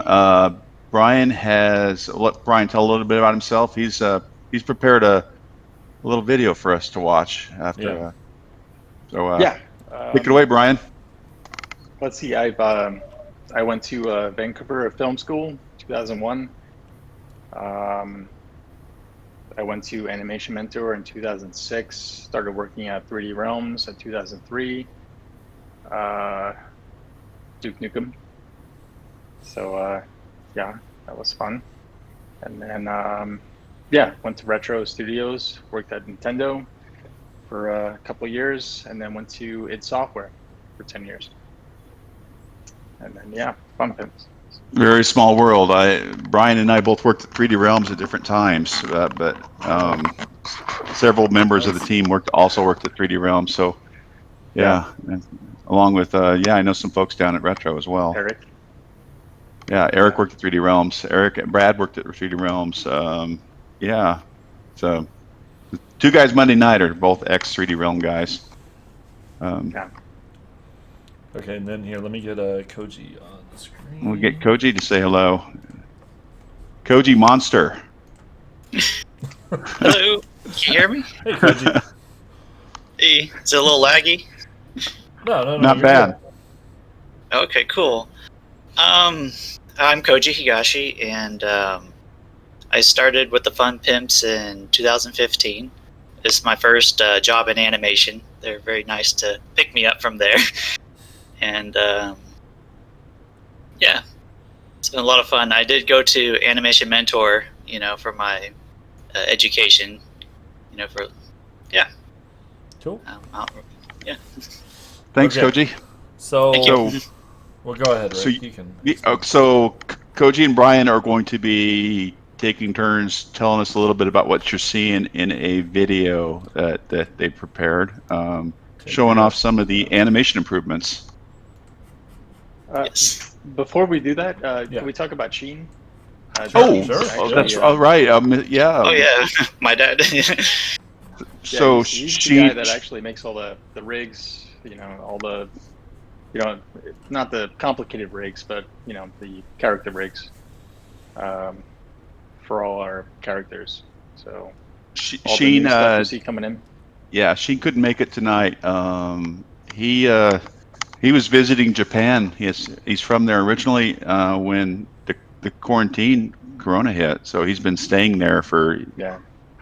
quite a while now. But we all work remote, so it really hasn't changed our Yeah. workflow other than what's normal hours. So go ahead, Brian. I'm sorry. Yeah. Let's talk about what we do before we get into this. Let's see. I do rigs for like kind of simple stuff, guns, props. I integrate.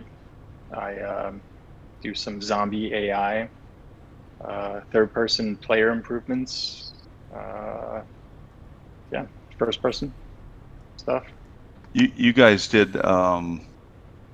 You guys worked on the system where enemies will, when they fall, they will ragdoll, or they might stumble, or they might rush you.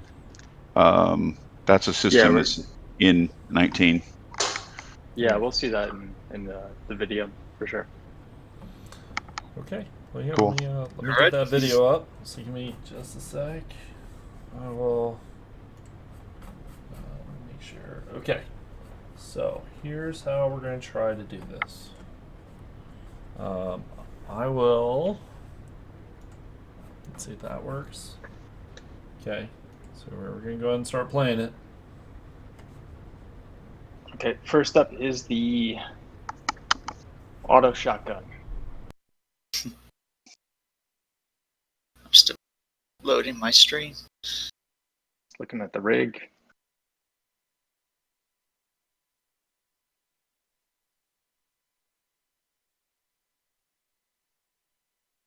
This thing is ridiculous, by the way. It's my favorite weapon now. It is mine too. Yeah. I love how the shells rotate in the drum mag like that. Oh yeah, here's a third-person animation of it. It's supposed to be an automatic weapon, so jumping around too much. There's some of it in game.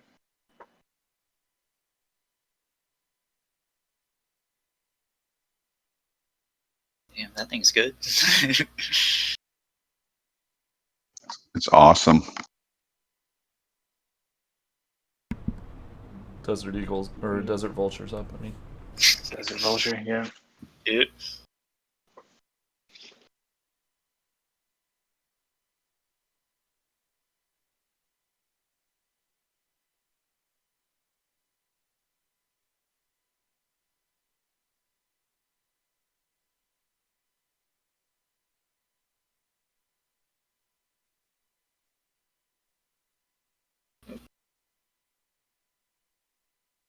This thing is a monster too.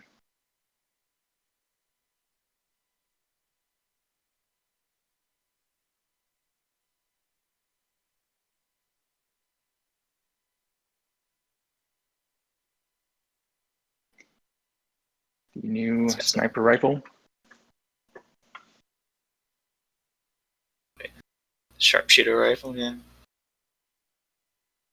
It's like lagging.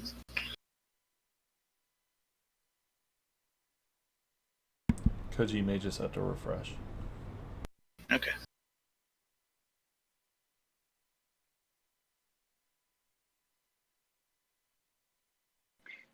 Tried to make the animations a little bit more brutish. Having worked at id, we Doom is a little bit more. Not that I'm trying to make things like Doom. If you wouldn't mind pausing for a second. It's There, it's paused. Okay. Yeah, it's something about the animations, animation work that I've done over the last 17 years, first person. Something about it, you just kind of want to have a little bit of more of a stylized feel to it, and trying to bring that to some of these weapons. And I have tried to, at least to the melee weapons that we had for Alpha 18. Adds a lot of character to it, definitely. They're definitely more visceral. You guys have brought more personality, and movement and natural movement and visceral animations to the game. You folks will notice it for sure when you play 19. It's good. And these are all Yongha's models.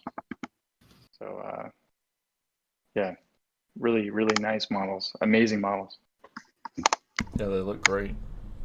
Do you want me to start it back up? Sure. And this guy is just going to punch people in the crotch. Unless you're holding it from hand. Zombie crotch there. As you can see, yeah, zombie crotch right there. Oh, there it is. Junk drum. Yeah, yeah, and this guy, yeah, you can see the rigging, a little bit of some of the details. You can actually move the head, you can move the arms, you can move all sorts of bits and pieces of the mods. This was really, really fun to work on. It all pops up.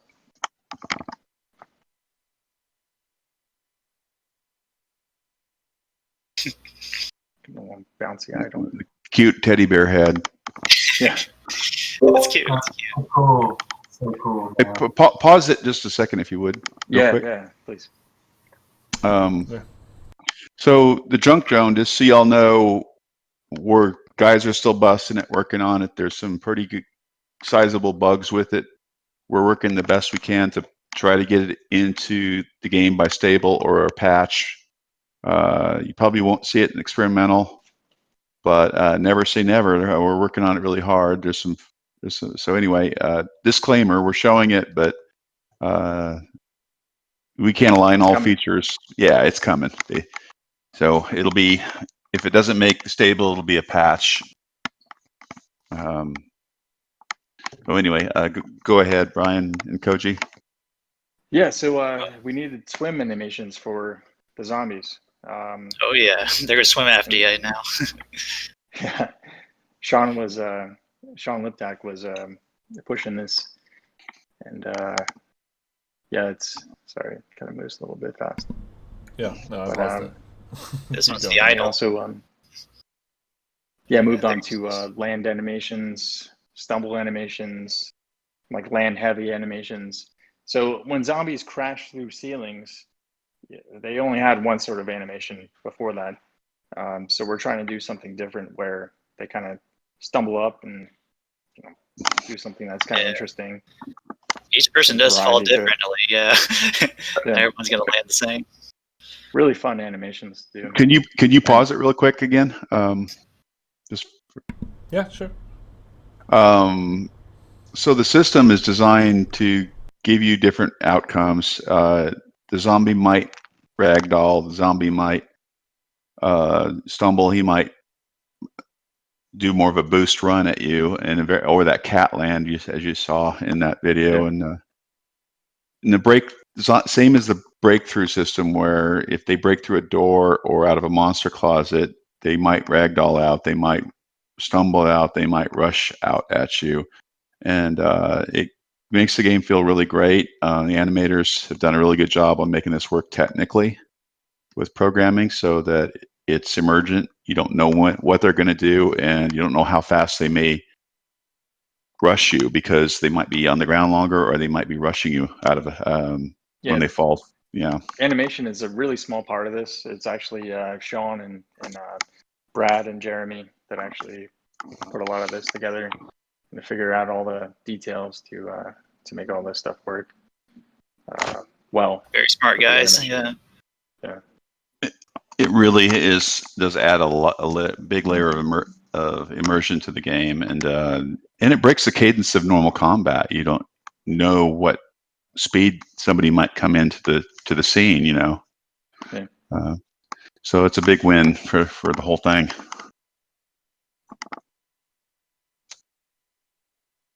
I guess you can. Yeah, I guess you can move on or unpause vid. Before you Oh. before you move it ahead. So this is all. So Alpha 18, we actually don't have any upper body animations. and this was a bug that was pointed to me by Joel. So to solve this, I had to kind of figure out, like, how do we do upper body animations? Because we don't actually do that. Everything's kind of split. So yeah, actually now what we're gonna do moving forward in Alpha 19 is doing, look up, down, and actual run animations. So if you So it's less rigid, yeah. Yeah, It's way better. you can see, yeah, that doesn't look good. Even running with brass knuckles doesn't look good, and running with any sort of weapon, you can see it. Like even the bat is kind of a little bit stiff, but we made some improvements to kind of shake that stuff around a little bit and make it look a little bit more realistic. Alive, yeah. So this will definitely help the YouTubers making Or when you're playing Videos. co-op or whatever, and you're looking over at your friend, you're not like pulled out of the game because you're Exactly. looking at the bad animation. Yeah.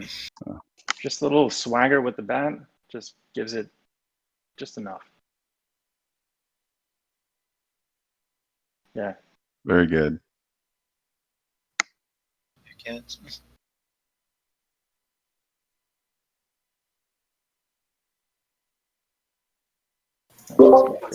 really nice, yeah. Oh, thanks for putting that video together. Yeah, sure. Is that the end of it? Is there anything else you guys want to add to kind of some of the work you've done in animation wise over 19? No, we have plenty of stuff still coming down the pipe. Oh yeah. So what you see right there is melee animations, and we're not going to have the range stuff just yet, but that's definitely going to come in the patch. But yeah, that's next. Cool. Okay, so I'm gonna go back to the multi-screen, but it seems like someone's Hey, missing. Hung is I think Hung is. Let me turn my camera back on. There's just Hung. an empty chair. I was like, okay. Lathan, you're so small. I know, right? So tiny on that little box down there. Hey, Brian and Koji, thanks a lot for joining us tonight. So Yeah, thank you. Thank you for having me. all the main stuff we really wanted to cover, but we'd like to open the floor to people to ask questions. Yeah. Hopefully more pointed towards what the environment artists do and what the animators do. Yeah. But if you, go ahead and fire away. We'll see if there's something that catches our eye. Yeah. Yeah. Feel free to ask questions. Let's see. The knuckle rub T-shirt. Oh my gosh! Yeah, that knuckle rub thing took off. I mean, that is something I didn't think it was going to be as big of a deal, but man, you I all didn't either. took to it, and yeah, they're never giving up on that. We'd love to know if any new zombie animations will be added in the future. I believe so. Mocap keyframe. I mean, we could do small bits in keyframe, large bits in mocap. Well, I think especially we'd add them if we add some new special infected that have different behavior types. And for example, if a zombie was a leader and he buffed the guys around him and he did an animation, we'd need that animation. Yeah. More variants. The guys will probably do more variants too. So. I saw a question about nighttime and linear lighting, and they were asking if there was any changes with that, and there are changes with that. We're not pitch black anymore. We felt that the player needed to be able to see what they're doing a little bit, and it's still dark, but it's not pitch black. So you won't have to jack up your gamma to make a stream of the game or YouTube anymore necessarily. You might turn it up if you still think it's dark because your personal monitor. The darkness thing, we thought it wasn't a lot of fun to not be able to see who's hitting you from which direction because it was so dark. Because it could be that dark before Yeah, we actually have different brightness controls now. We don't have the gamma slider. We have a brightness slider, and it actually changes the ambient as opposed to the gamma. So it acts a little bit differently now, and you're able to brighten, but it doesn't wash out the screen like gamma did. So it definitely looks a lot better. Will there be unique animations added for players that have broken legs, being drunk, or stunned as examples? That'd be cool. That would be cool, actually. That would be cool. Yeah, Yep. that's a good idea. Third person, I Everybody suppose, agrees. mainly. He's got to Not make. to mention first person too. A little bit of Yeah, hobbling down. Yeah, that'd be cool. Will environments be given a more gradual shift between different biomes? We already kind of do. There's spectrums that change, and they've been given some love in this alpha. They look really good. Yes, as like the border goes, it's still a little bit harsh. We don't have we have that softened a little bit, but it's still a little bit harsh. You know, it probably needs to be a little more gradual, and we're still thinking about ways to kind of soften that up a little bit. See, somebody's asking about the junk drone. I'll take this one. The junk drone does have a weapon on it. It's more of a electrical kind of shocking weapon. It works. We're still debating the OP-ness of the junk drone, and obviously working on the junk drones internally. It's just a container that heals and attacks. That can't be OP. Did the snow biome get any more makeover other than the trees? Yeah, there's spectrum updates in addition to texture updates for the snow biome. The snow textures on the ground, etc. The zombie health bar, I think that's a debug feature, so that Brian had running on his video. So it's not.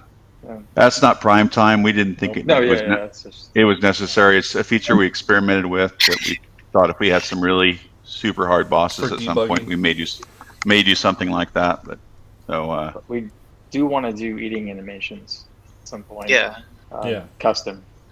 You know. Oh, good. Hands opening and plates and all that sort of stuff. Bowls, cups, yeah. Yeah. Will you fix goldenrod and other plants like it? I think what they're saying are, will some of that smaller foliage be given some more texture updates? Yeah, we've got that on the list.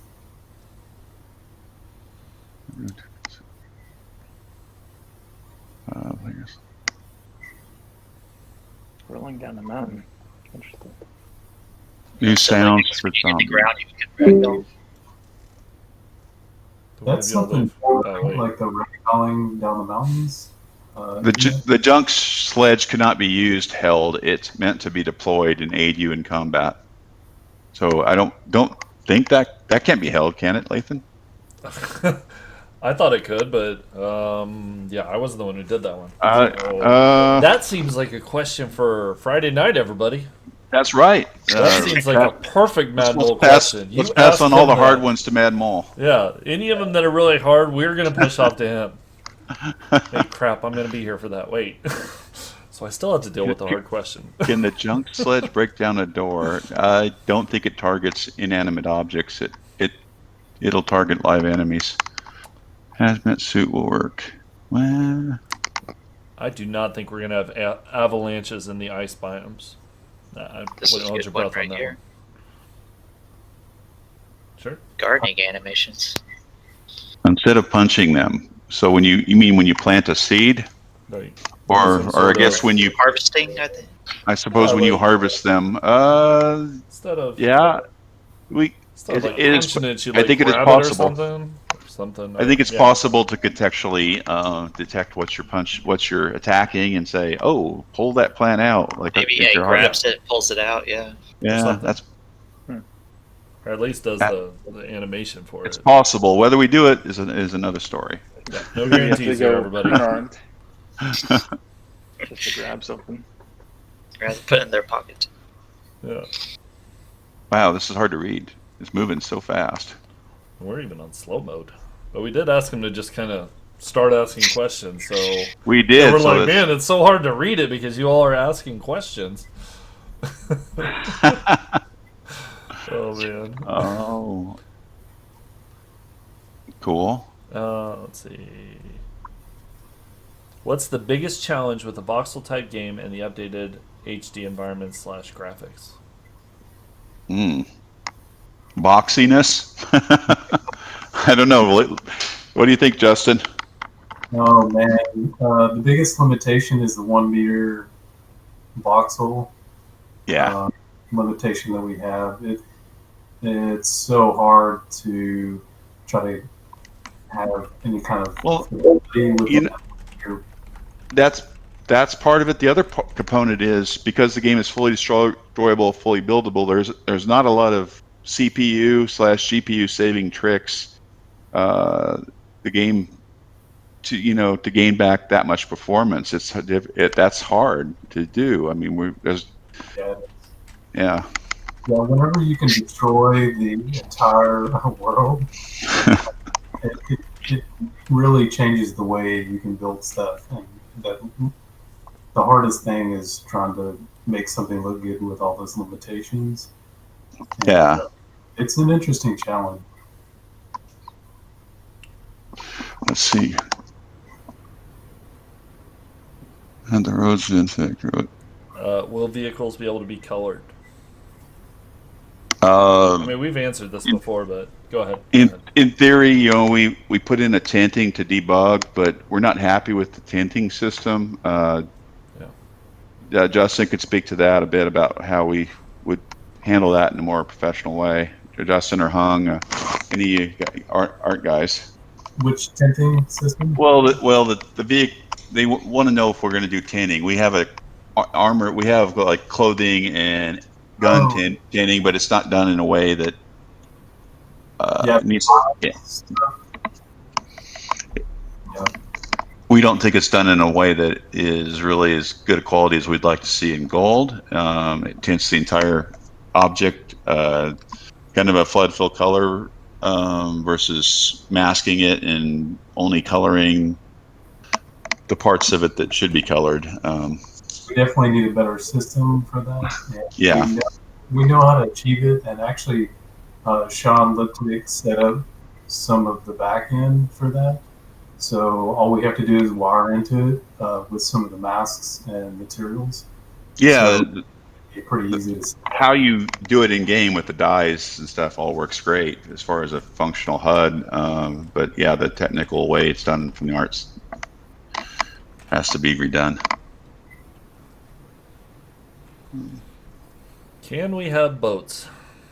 I don't think so, everybody. I mean, well, Rick answer it, but I don't think so. There was a raft model made at one point, and we may put it in if we have extra time. But we are really focused on things like bandits in the coming builds. A gold version of random gen we can get behind. Those kind of things. Random gen has got some improvements for this build, but we got a pretty kind of like high bar where we want to take it in Alpha 20. Yeah. Those are big features, the main quests, redoing water from a technical standpoint, and then of course all the stuff that bugs the art guys about this game that they want to fix yet.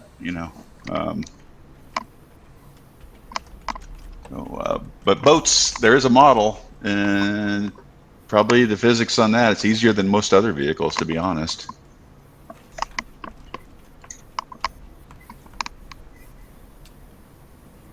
Are elevators possible? Yeah, probably. I'm just making notes at this point. Yeah, me too. Seeing stuff that's cool. I'm actually looking at animations I'm at the review. Yeah. The gun jam animation. That sounds cool. Yeah, weapon breaking animations or. Well, bandits raid your base when introduced. We are talking about some of that kind of stuff where there might be a dynamic world event manager that does some cool stuff like that with bandits. Stuff like that, yeah. Yeah. Somebody I asked. don't know about raiding the base though. I mean that. I mean, I guess that could be cool.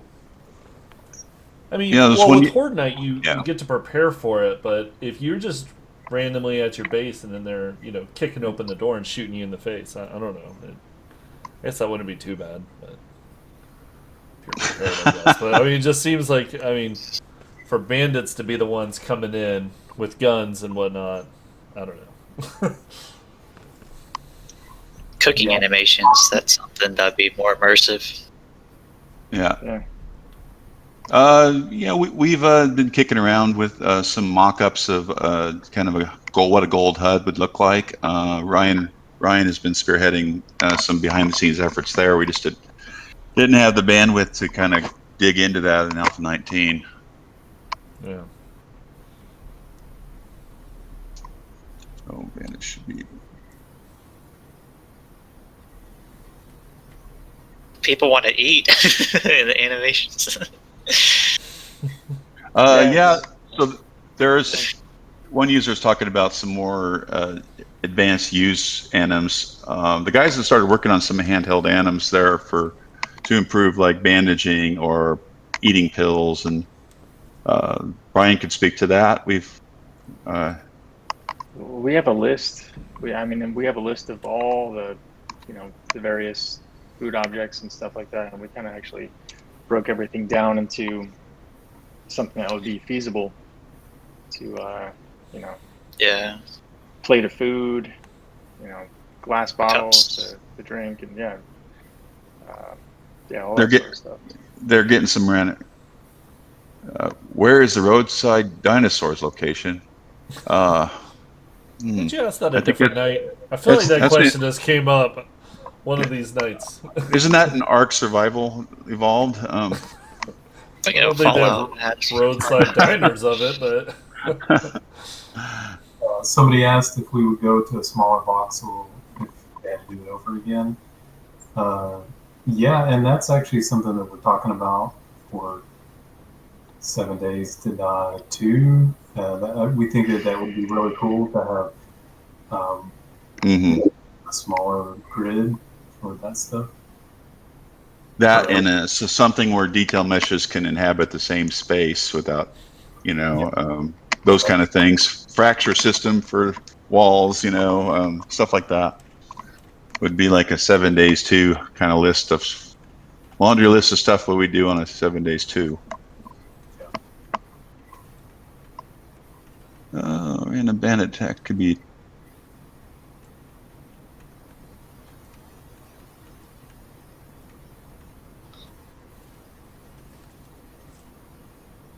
Have the roads been fixed? I think they're getting better. You mean in random gen? Robert can speak to that next Wednesday night. Yep. The programmer call. So tune in next Wednesday at 9 p.m. to talk to the man himself who engineered the random gen. We're passing all the hard questions on. We really are, but I mean that's fine. We want you all to come back to those nights, so you can't just answer. Have you created any new textures, colors that are available in game for painting? I think there has been some. Has it? Yeah, there's some new. I've seen some new stuff come up, and I thought the guys last night said it was updated, or was that like updated textures of it or something? Well, I think there might be a couple that didn't exist because we might have deprecated something, consolidated something, and added some new ones. They all look a lot better, that's for sure. Any chance to getting a still to make Grandpa's moonshine? You never know. You never know. I also am a whiskey lover, so that could be a priority. Is the climbing animations that you guys want first person or third person? Yeah, I was reading a few of those.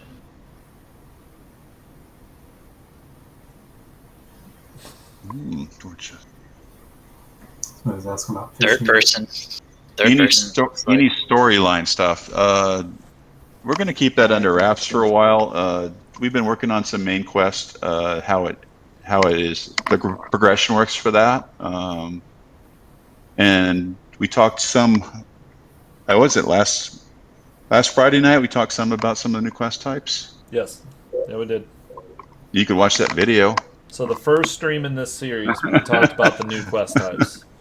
So we're talking about some pretty cool stuff, like repair and defend, which you might do for the White River group, and restore power, plant C4 charges and blow up structures for some bad boy quests. What's not to like? Somebody asked if we were adding more pre-generated RWG maps to this build. Probably no zombie kids. Any more yeah, I don't know about the zombie kids, guys. People want first-person gloves, it looks like, too. They want to see their hands. Probably not going to happen. It might not. We have to save some features for 7 days to die, too. After all, this does have the features of about 5 games combined. That's very true. When is the new merch dropping? Well, when is the new merch dropping? There's a couple of hats types, and there's going to be back popular demand. Mugs are coming back. Knuckle rub hoodies. Oh my god. Wow. You started this, Rick. You started. It might just be a marketing, it's a slogan. It's genius. It's turned into a slogan. It really has. Over the past 3 streams, we've heard knuckle rub 100 times. Knuckle rub gloves, please. Hashtag knuckle rub POI. What do you guys think of the boss's glorious head of hair? What, you thought I was bald? They did. Oh. Don't you remember? They did. Whatever. I think I have to dispel that myth once again. Yeah, I am bald under this hat. 1 second. And like I said before, this is a bald cap. I actually have hair. I just put this on before I stream every time. There we go. Got the quaff. Yeah. I need to do something with it. It's been under a hat all day, but so there you go. It's a good thing. I was born like this because my head does not look as good as Lathan's does when it's bald. Everybody says that. No, not everybody says that. It's true. You've got the perfect shape up there. No, but I mean, everybody says that their head would not look right bald. And I've only met like one person that I'm like, his head really, no, he did do it, and it really did look bad. I felt really bad for him. I didn't talk him into it, but whenever he did it, I was like, oh damn. It'll grow back. It will grow back. It would. Oof. Anyway. So it's easier to make a Trader Fubar than a Trader Rick? What's that? I'm guessing because of the hair is what that meant. That's true. Mine would would take. Worry about the hair. Mine would take hair 2.0 tech, I think. Trader Fubar. Oh man. Only way. Make it so we can give the zombies a knuckle rub as a new melee. Let's see, dual weld pistols. That sounds cool. I saw that too. Could be like Counter-Strike where it's just like a set. Kind of breaks the game a little bit. What's the plan once you go? Oh, Halo 2. Okay, so here's the question. What's the plan once you go gold? Well, we are opening up the game more and more to modding. Mr. Christian Illy and Robert are big proponents of. We have several members that care deeply about modding and supporting modding in a good way. The level design kit has gotten a lot of love this last build so that kit will improve people's ability to do that. we are going to support modding and continue to support it in a better way and go official with Workshop. So that's in the roadmap. It's in the plans. So we will be doing that. Any new skill unlock? That is a Friday question. Van It's Mole's definitely got a Matt some. Mole question. He'll be talking about a bunch of new books and some skill rebalance. I think that's in his agenda. That's definitely. Do you guys plan on making a new Steam trailer? Yeah, we are. At some point. We're looking at getting some tools. It's difficult, and I've been talking with Justin about that a lot. Just to get like even new screenshots has been like, oh well, that's not redone yet. That isn't. So we keep putting it off. But yeah, you're going to end up with a new gameplay trailer when more of the zombies are done, and the character team is really cranking them out. So I would say halfway through 20, we'll be making a new trailer.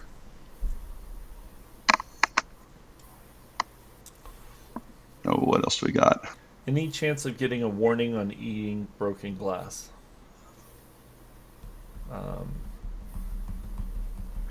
Yeah, I Matt? got one for animation for eating glass.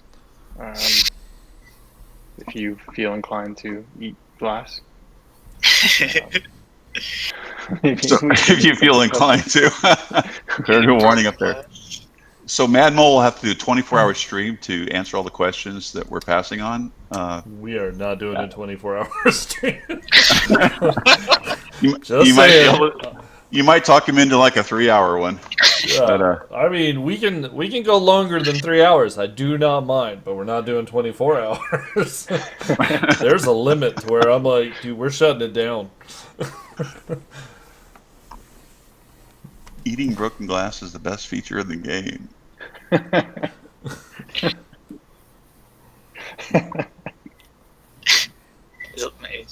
So there's a question about gold or the plans. We are talking about improving the tutorial and doing somewhat of a cinematic intro for the game. And we're continuing to prove the intuitive aspects of the game. Is this design intuitive? Are players able to understand what's going on? And I know the veteran players don't care because they go, oh, I know how to play that. Give us new stuff. But we do care about both veteran players and new players.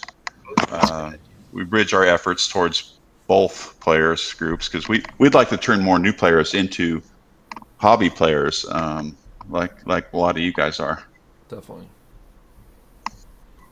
So we asked about Horde Night lighting, if that's different. And yeah, we have a new spectrum, new fog, and new lighting for Horde Night. It should be. It's pretty cool. I mean, seeing the new clouds with the new red sun, it's pretty creepy. It is.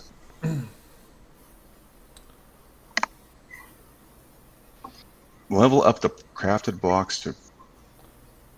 What is that for crafting boxes? I not quite understand that question.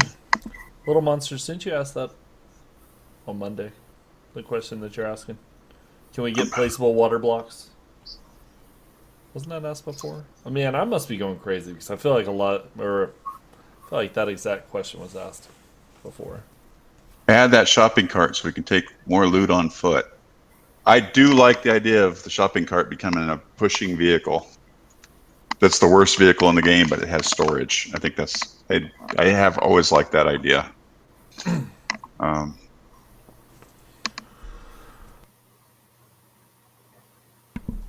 Because wouldn't it make sense in the apocalypse to see a bunch of people pushing shopping carts around?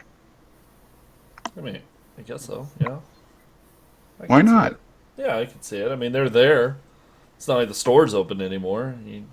Or you could just go to LA. No offense to LA. No. Didn't we talk about having at one point a bag that you couldn't do anything but hold the bag? I think it was your idea, Rick. You were were talking Yeah, about like at a one heavy, point. like a heftable heavy sack that requires So two you pick it hands. up, and it You requires. can't. Yeah, go ahead. Yeah, you can't pop it in your inventory, but you can carry it around. But then your That's hands also. would be, taken up, so you couldn't shoot or anything. But you could carry this bag and then set it down, and then you could put stuff in Uh, it. I'm not saying we're doing that. It was just something we talked about a while back. Guppy made a shopping cart vehicle. Oh, I didn't know. I didn't mean to offend anybody from LA. It was a joke about shopping carts and such. Yeah, it's So I even lived in California for a while. So I guess any plans on looking at the balance of mats for crafting items? Don't know.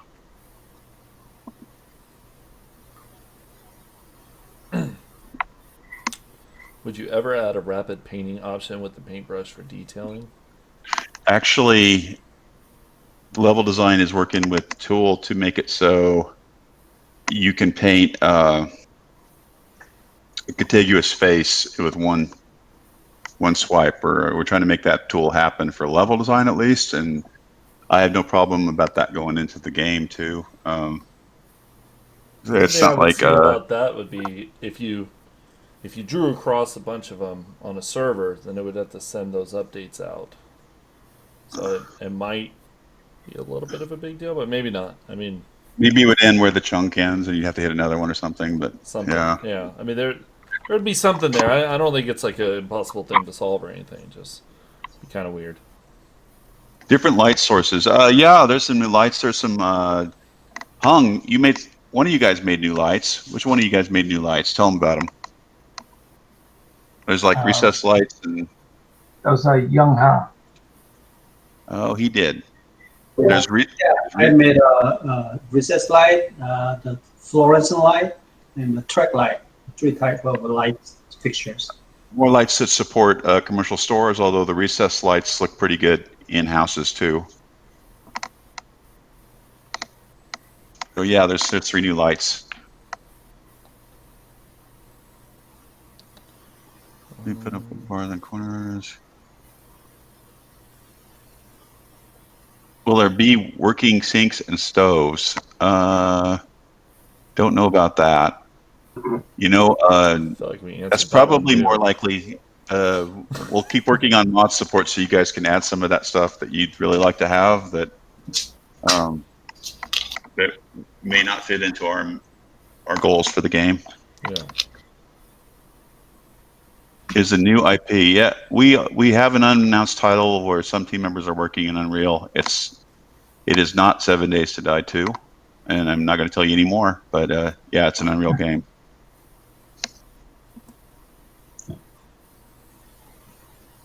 It's cool. How about an option to leave your vehicle running? Gosh, that's been over. Do trees have bottoms still, or are they hollow? That's on the list. Yeah, that's going to be me. So we have an interesting challenge there to where we can't have.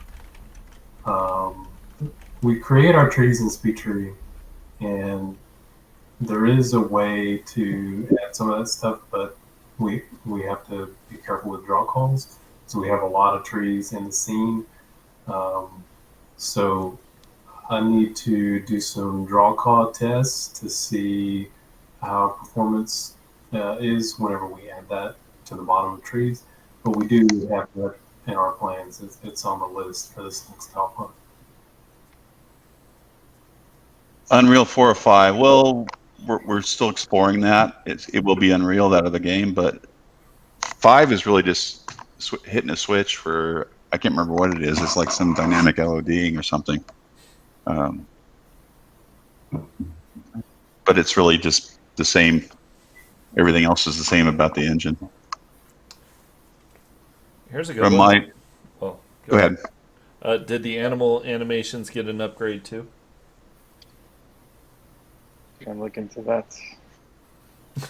There were a What few about the fish? animal upgrades. I think, yeah, Koji, you can talk about that. Yeah, I did a fish, and so It's pretty cool. We're gonna eventually be adding that, catfish, yeah, it's a catfish. And, yeah, just mainly, upgrade, redoing some of the animal animations would be good too to also do. Yeah.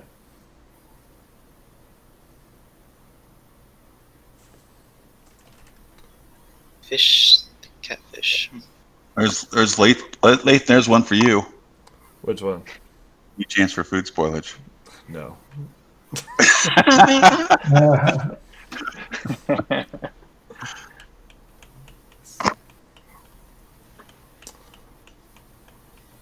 Zombie AI and Horde Knights. I'm hitting on one spot in the base. Sean is doing quite a bit to the AI, little things to break their cadence or predictability. So you guys can fire away some questions towards Sean next Wednesday night.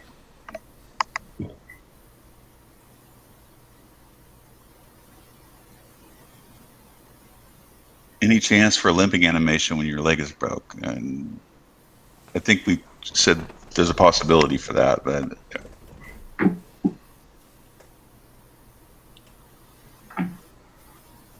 It's going to require programming support for that. yeah. I don't think we have any support for multiple player animations at this point. Would be cool though, seeing like first person, yeah, for sure. Landmines. How about landmines that look like birds? Wow. That's okay.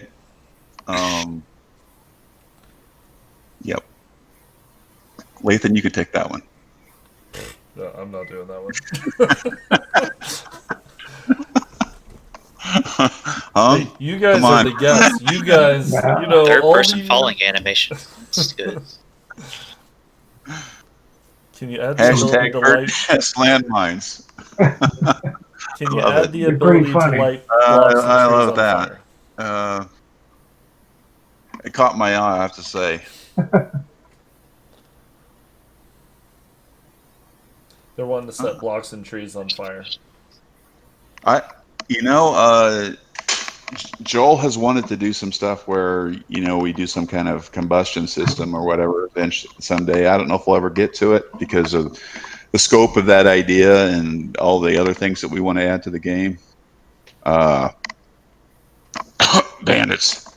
But yeah, I mean, you got to kind of balance it. I mean, if you guys want bandits, then you can't do all these other extra things like that. So.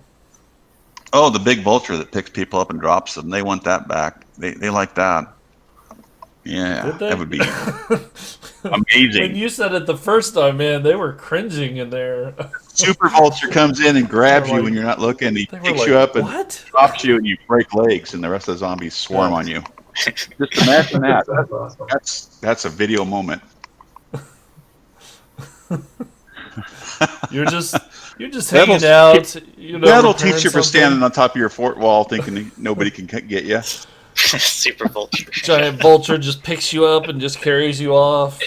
The people in your party are like, "What the hell just happened?" Maybe like a zombie albatross. That's a pretty big bird. Exactly. There we go. Well, don't give them any why ideas not? on how to make this work. Or two vultures picking you up like monkeys from the Wizard of Oz. Yeah. Yes. That. People stop giving them ideas. Supposed to say, no, that'd be unrealistic. Let's not do that. Oh, yeah, we said it was an arc. You're right. But that's pretty cool. I didn't know they did that in arc. Do they? Radiated Demolisher? Radiated Demolisher. Mm-hmm. We are moving to less reskin radiated zombies in 20 and more special infected that are unique. Just so you know, we like the feral ones, just the glowy eyes. That's kind of a nice change. But the radiated ones look a little bit. They don't look the greatest, and the art guys can do some super stuff, and the AI guys can do some super stuff there to give them unique behaviors and make them special. That's the direction we're heading.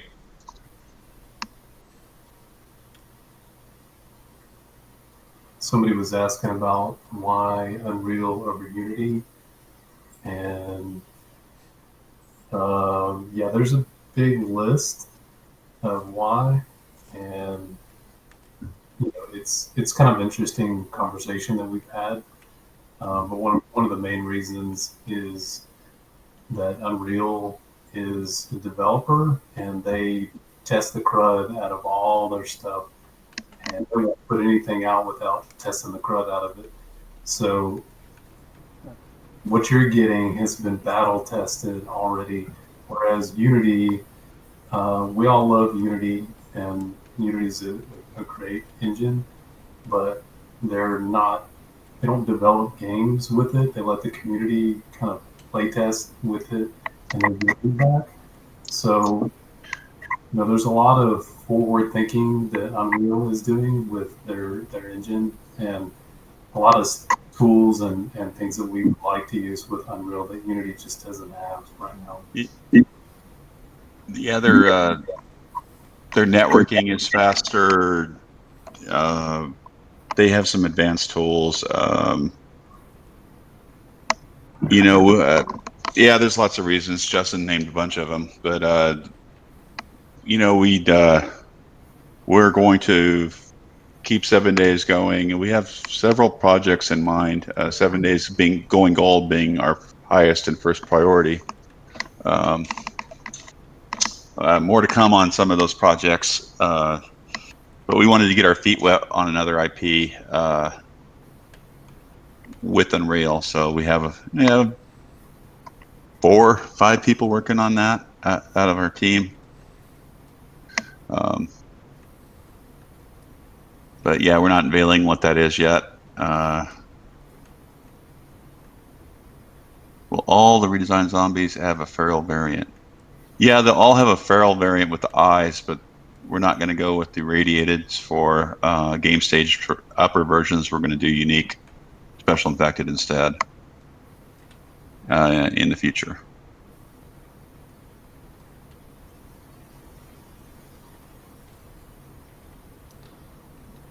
Are there plans for more zombie pyramid animations when they climb on each other? I mean, it sounds cool. Well, yeah. What was the biggest thing we wanted to put in the game, but the design engine wouldn't allow it? Well, I suppose being able to afford, like 50 zombies on screen it was always kind of like, and multiplayer, like, hey, a server with 32 players and each one's allowed 20 zombies on, of course we'd love to do that kind of stuff, but,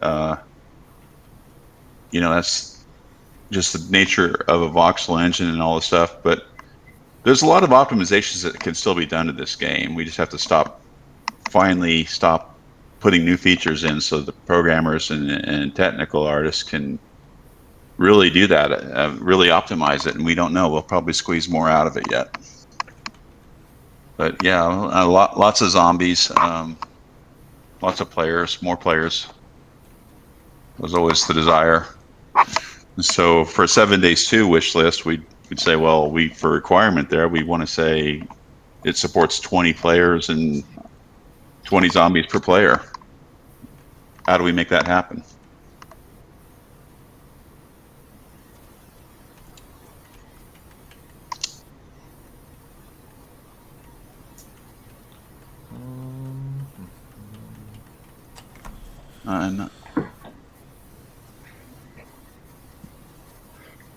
It's possible to add a mask.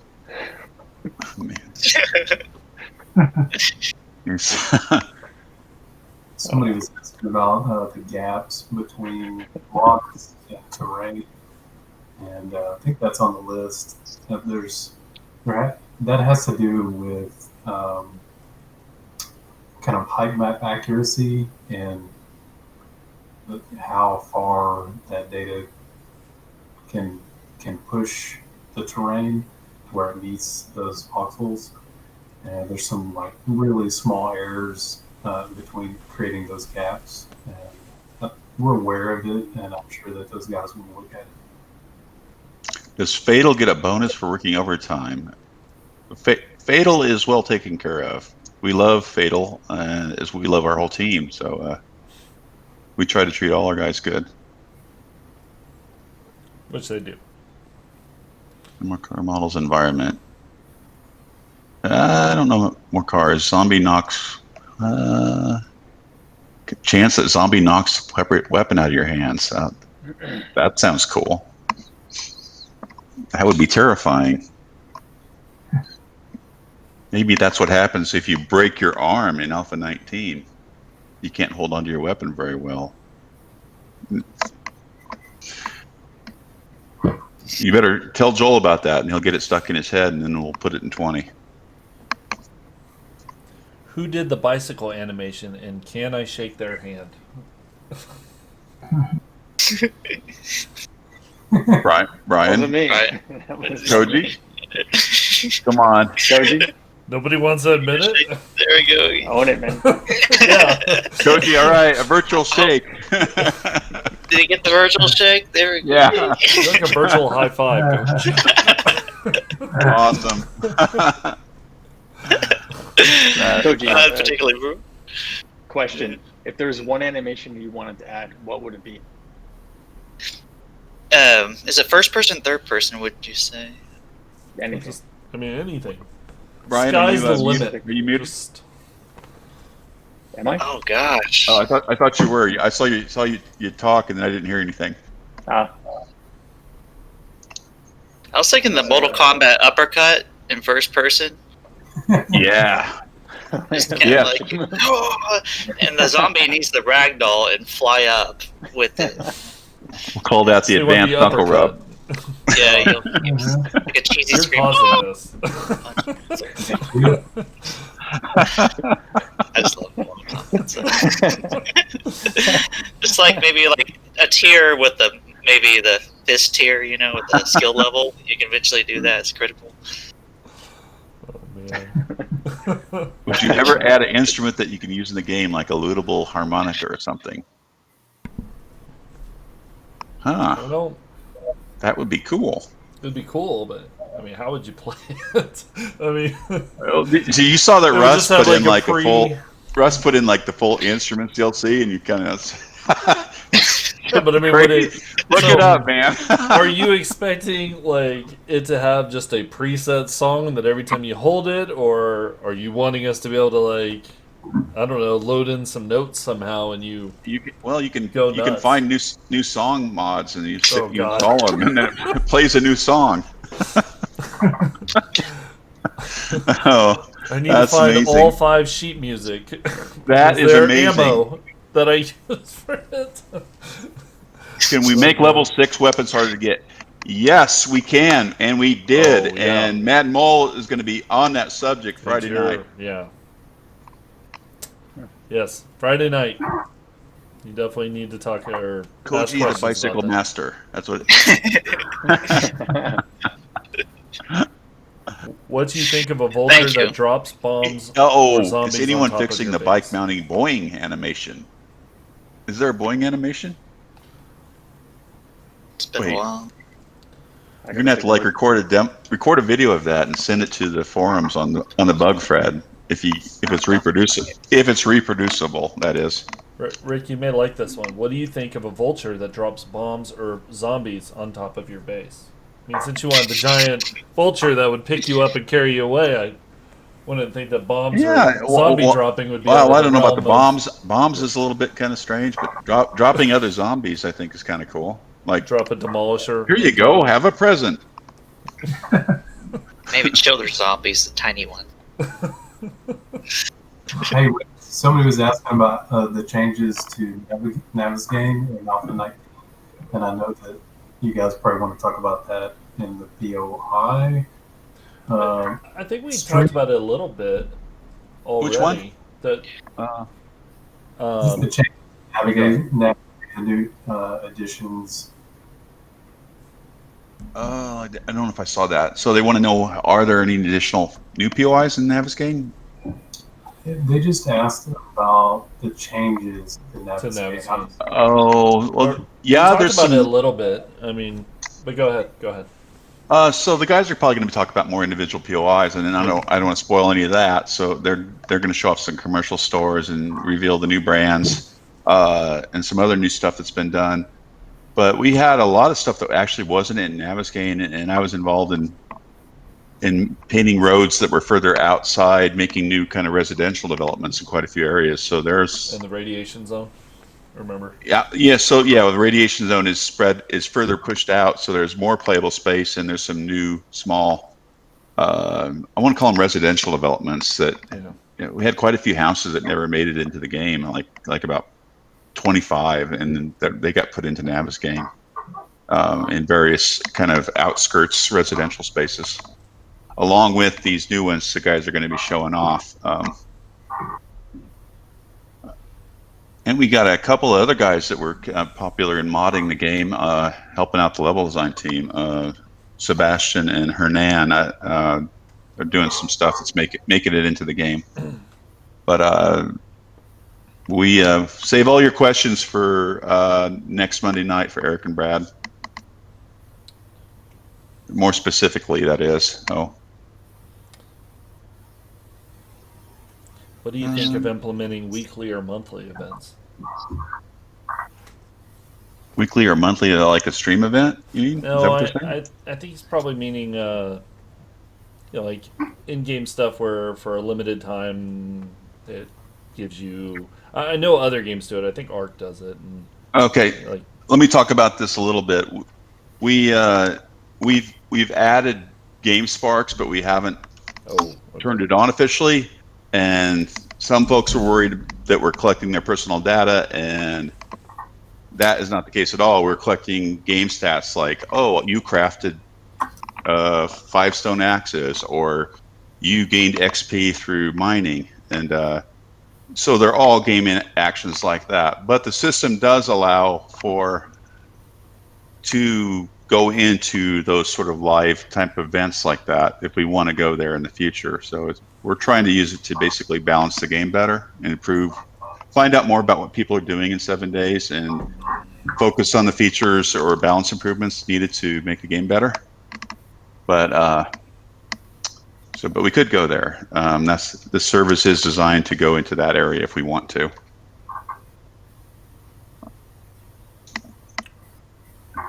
Oh.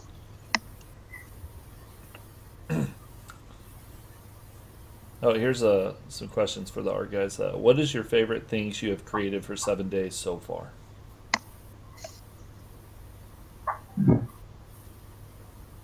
Everybody's quiet.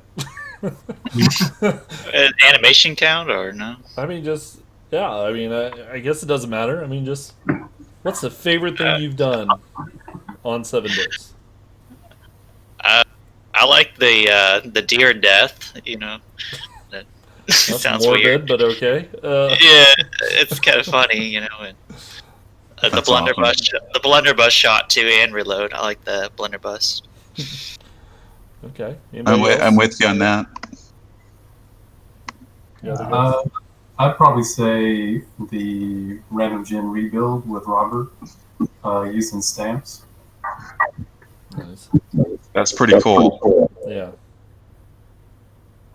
I had a lot of fun just making up the generic product brands and that sort of stuff. That's pretty fun. Those are great. And funny book titles and things like that. I actually liked doing the rotten produce too. I just like sculpting things too. So that's pretty fun.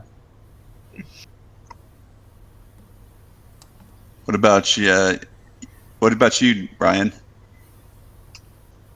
Pretty much anything that Yongha builds, rigging it up and animating it. Yeah, it's fun. First person stuff. Sounds cool. Good. Thanks. Whoa. What about you, Yongha? It's not mine, but I think it's Big Mama is the most favorite. Cool. Yeah. That's my calendar card. She's coming to 19 too. Yeah. What about you, Noe?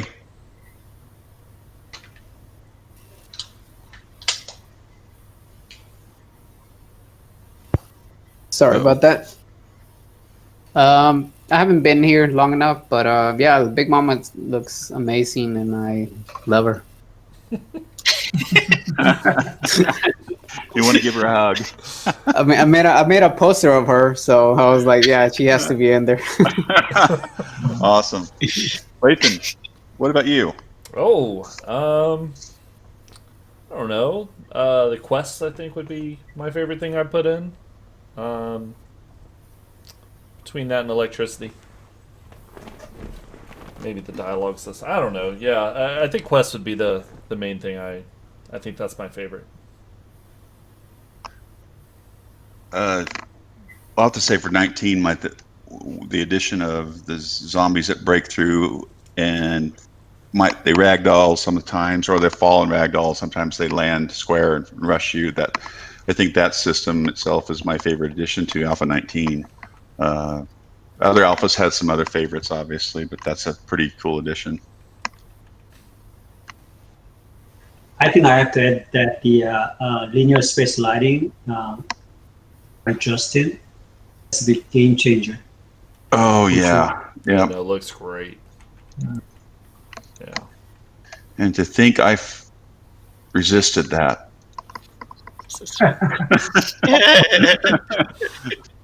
Thank you. Koji looks like a really nice guy. Look at that comment. So sweet. Thank you. Even after you said the deer death was your favorite thing. He's a really nice guy. Doesn't care about deer. I made it so he looks like he's shocked as he's jumping in the air when he gets. Oh, thank you so much. What are we looking at? 12 o'clock almost. We're going on 3 hours right now. What do you think, Lathan? Do we? I mean, we can stop here, guys. If you I guys think want. I want to. Let me recap on the upcoming schedule a little bit. Sure. To end this. But first of all, thank all the guys here for coming, taking their time out, staying up late to come in and answer questions and show off their work here. We love all these guys that kick butt for the Fun Pimps, and you're going to see a lot of their great work in 19 coming out. 19 is going to be, well, I'll talk about that next, but anyway, thank you all for coming, guys, and thank all you guys for joining the stream. I want to talk a little bit about the upcoming streams now before we close it out. This Friday night, Mad Mole will be joining us for a more in-depth stream about a lot of the gameplay features, candy, skills, loot rebalance, new critical system. Monday, the 22nd, Brad Jacobs and Eric von Rothkirch will be showing off a lot of the new locations and the updates to the locations in the game. Be sure to show up for that. It'll be really interesting. If you're into level design, and those guys will be probably showing you behind the scenes how stuff works. A lot of that. Wednesday, 6/24, we have Sean Liptak, Robert DeShong, Zach Roberts, Steve Dudek, and effects artist Ryan Rayner, all coming in to talk about things they programmed or things that they built in the game, features they spearheaded. It's a good time to ask questions about AI, random gen, the new dynamic music system, which is really great. That's coming, and you can check on the status of the junk drone with Steve, see how that's doing. And finally, on 6/26, barring something exploding, we are going to be going live with the Streamer Weekend on 6/26. A couple of days later, public experimental's out, and you guys all get a chance to try Alpha 19 hands-on yourself. So that's the upcoming schedule. Sounds good. Stay tuned. We're doing more of these. Mad Mole's on deck Friday night. Friday. 9 p.m. Okay, so thank you again, everybody, for being here. Koji and everybody. This was fun. Yeah, Thanks a lot. Thank you. A lot of fun. It was fun. And if your friends miss a stream, we are posting them usually the next day on our YouTube channel. So you can watch it in its entirety.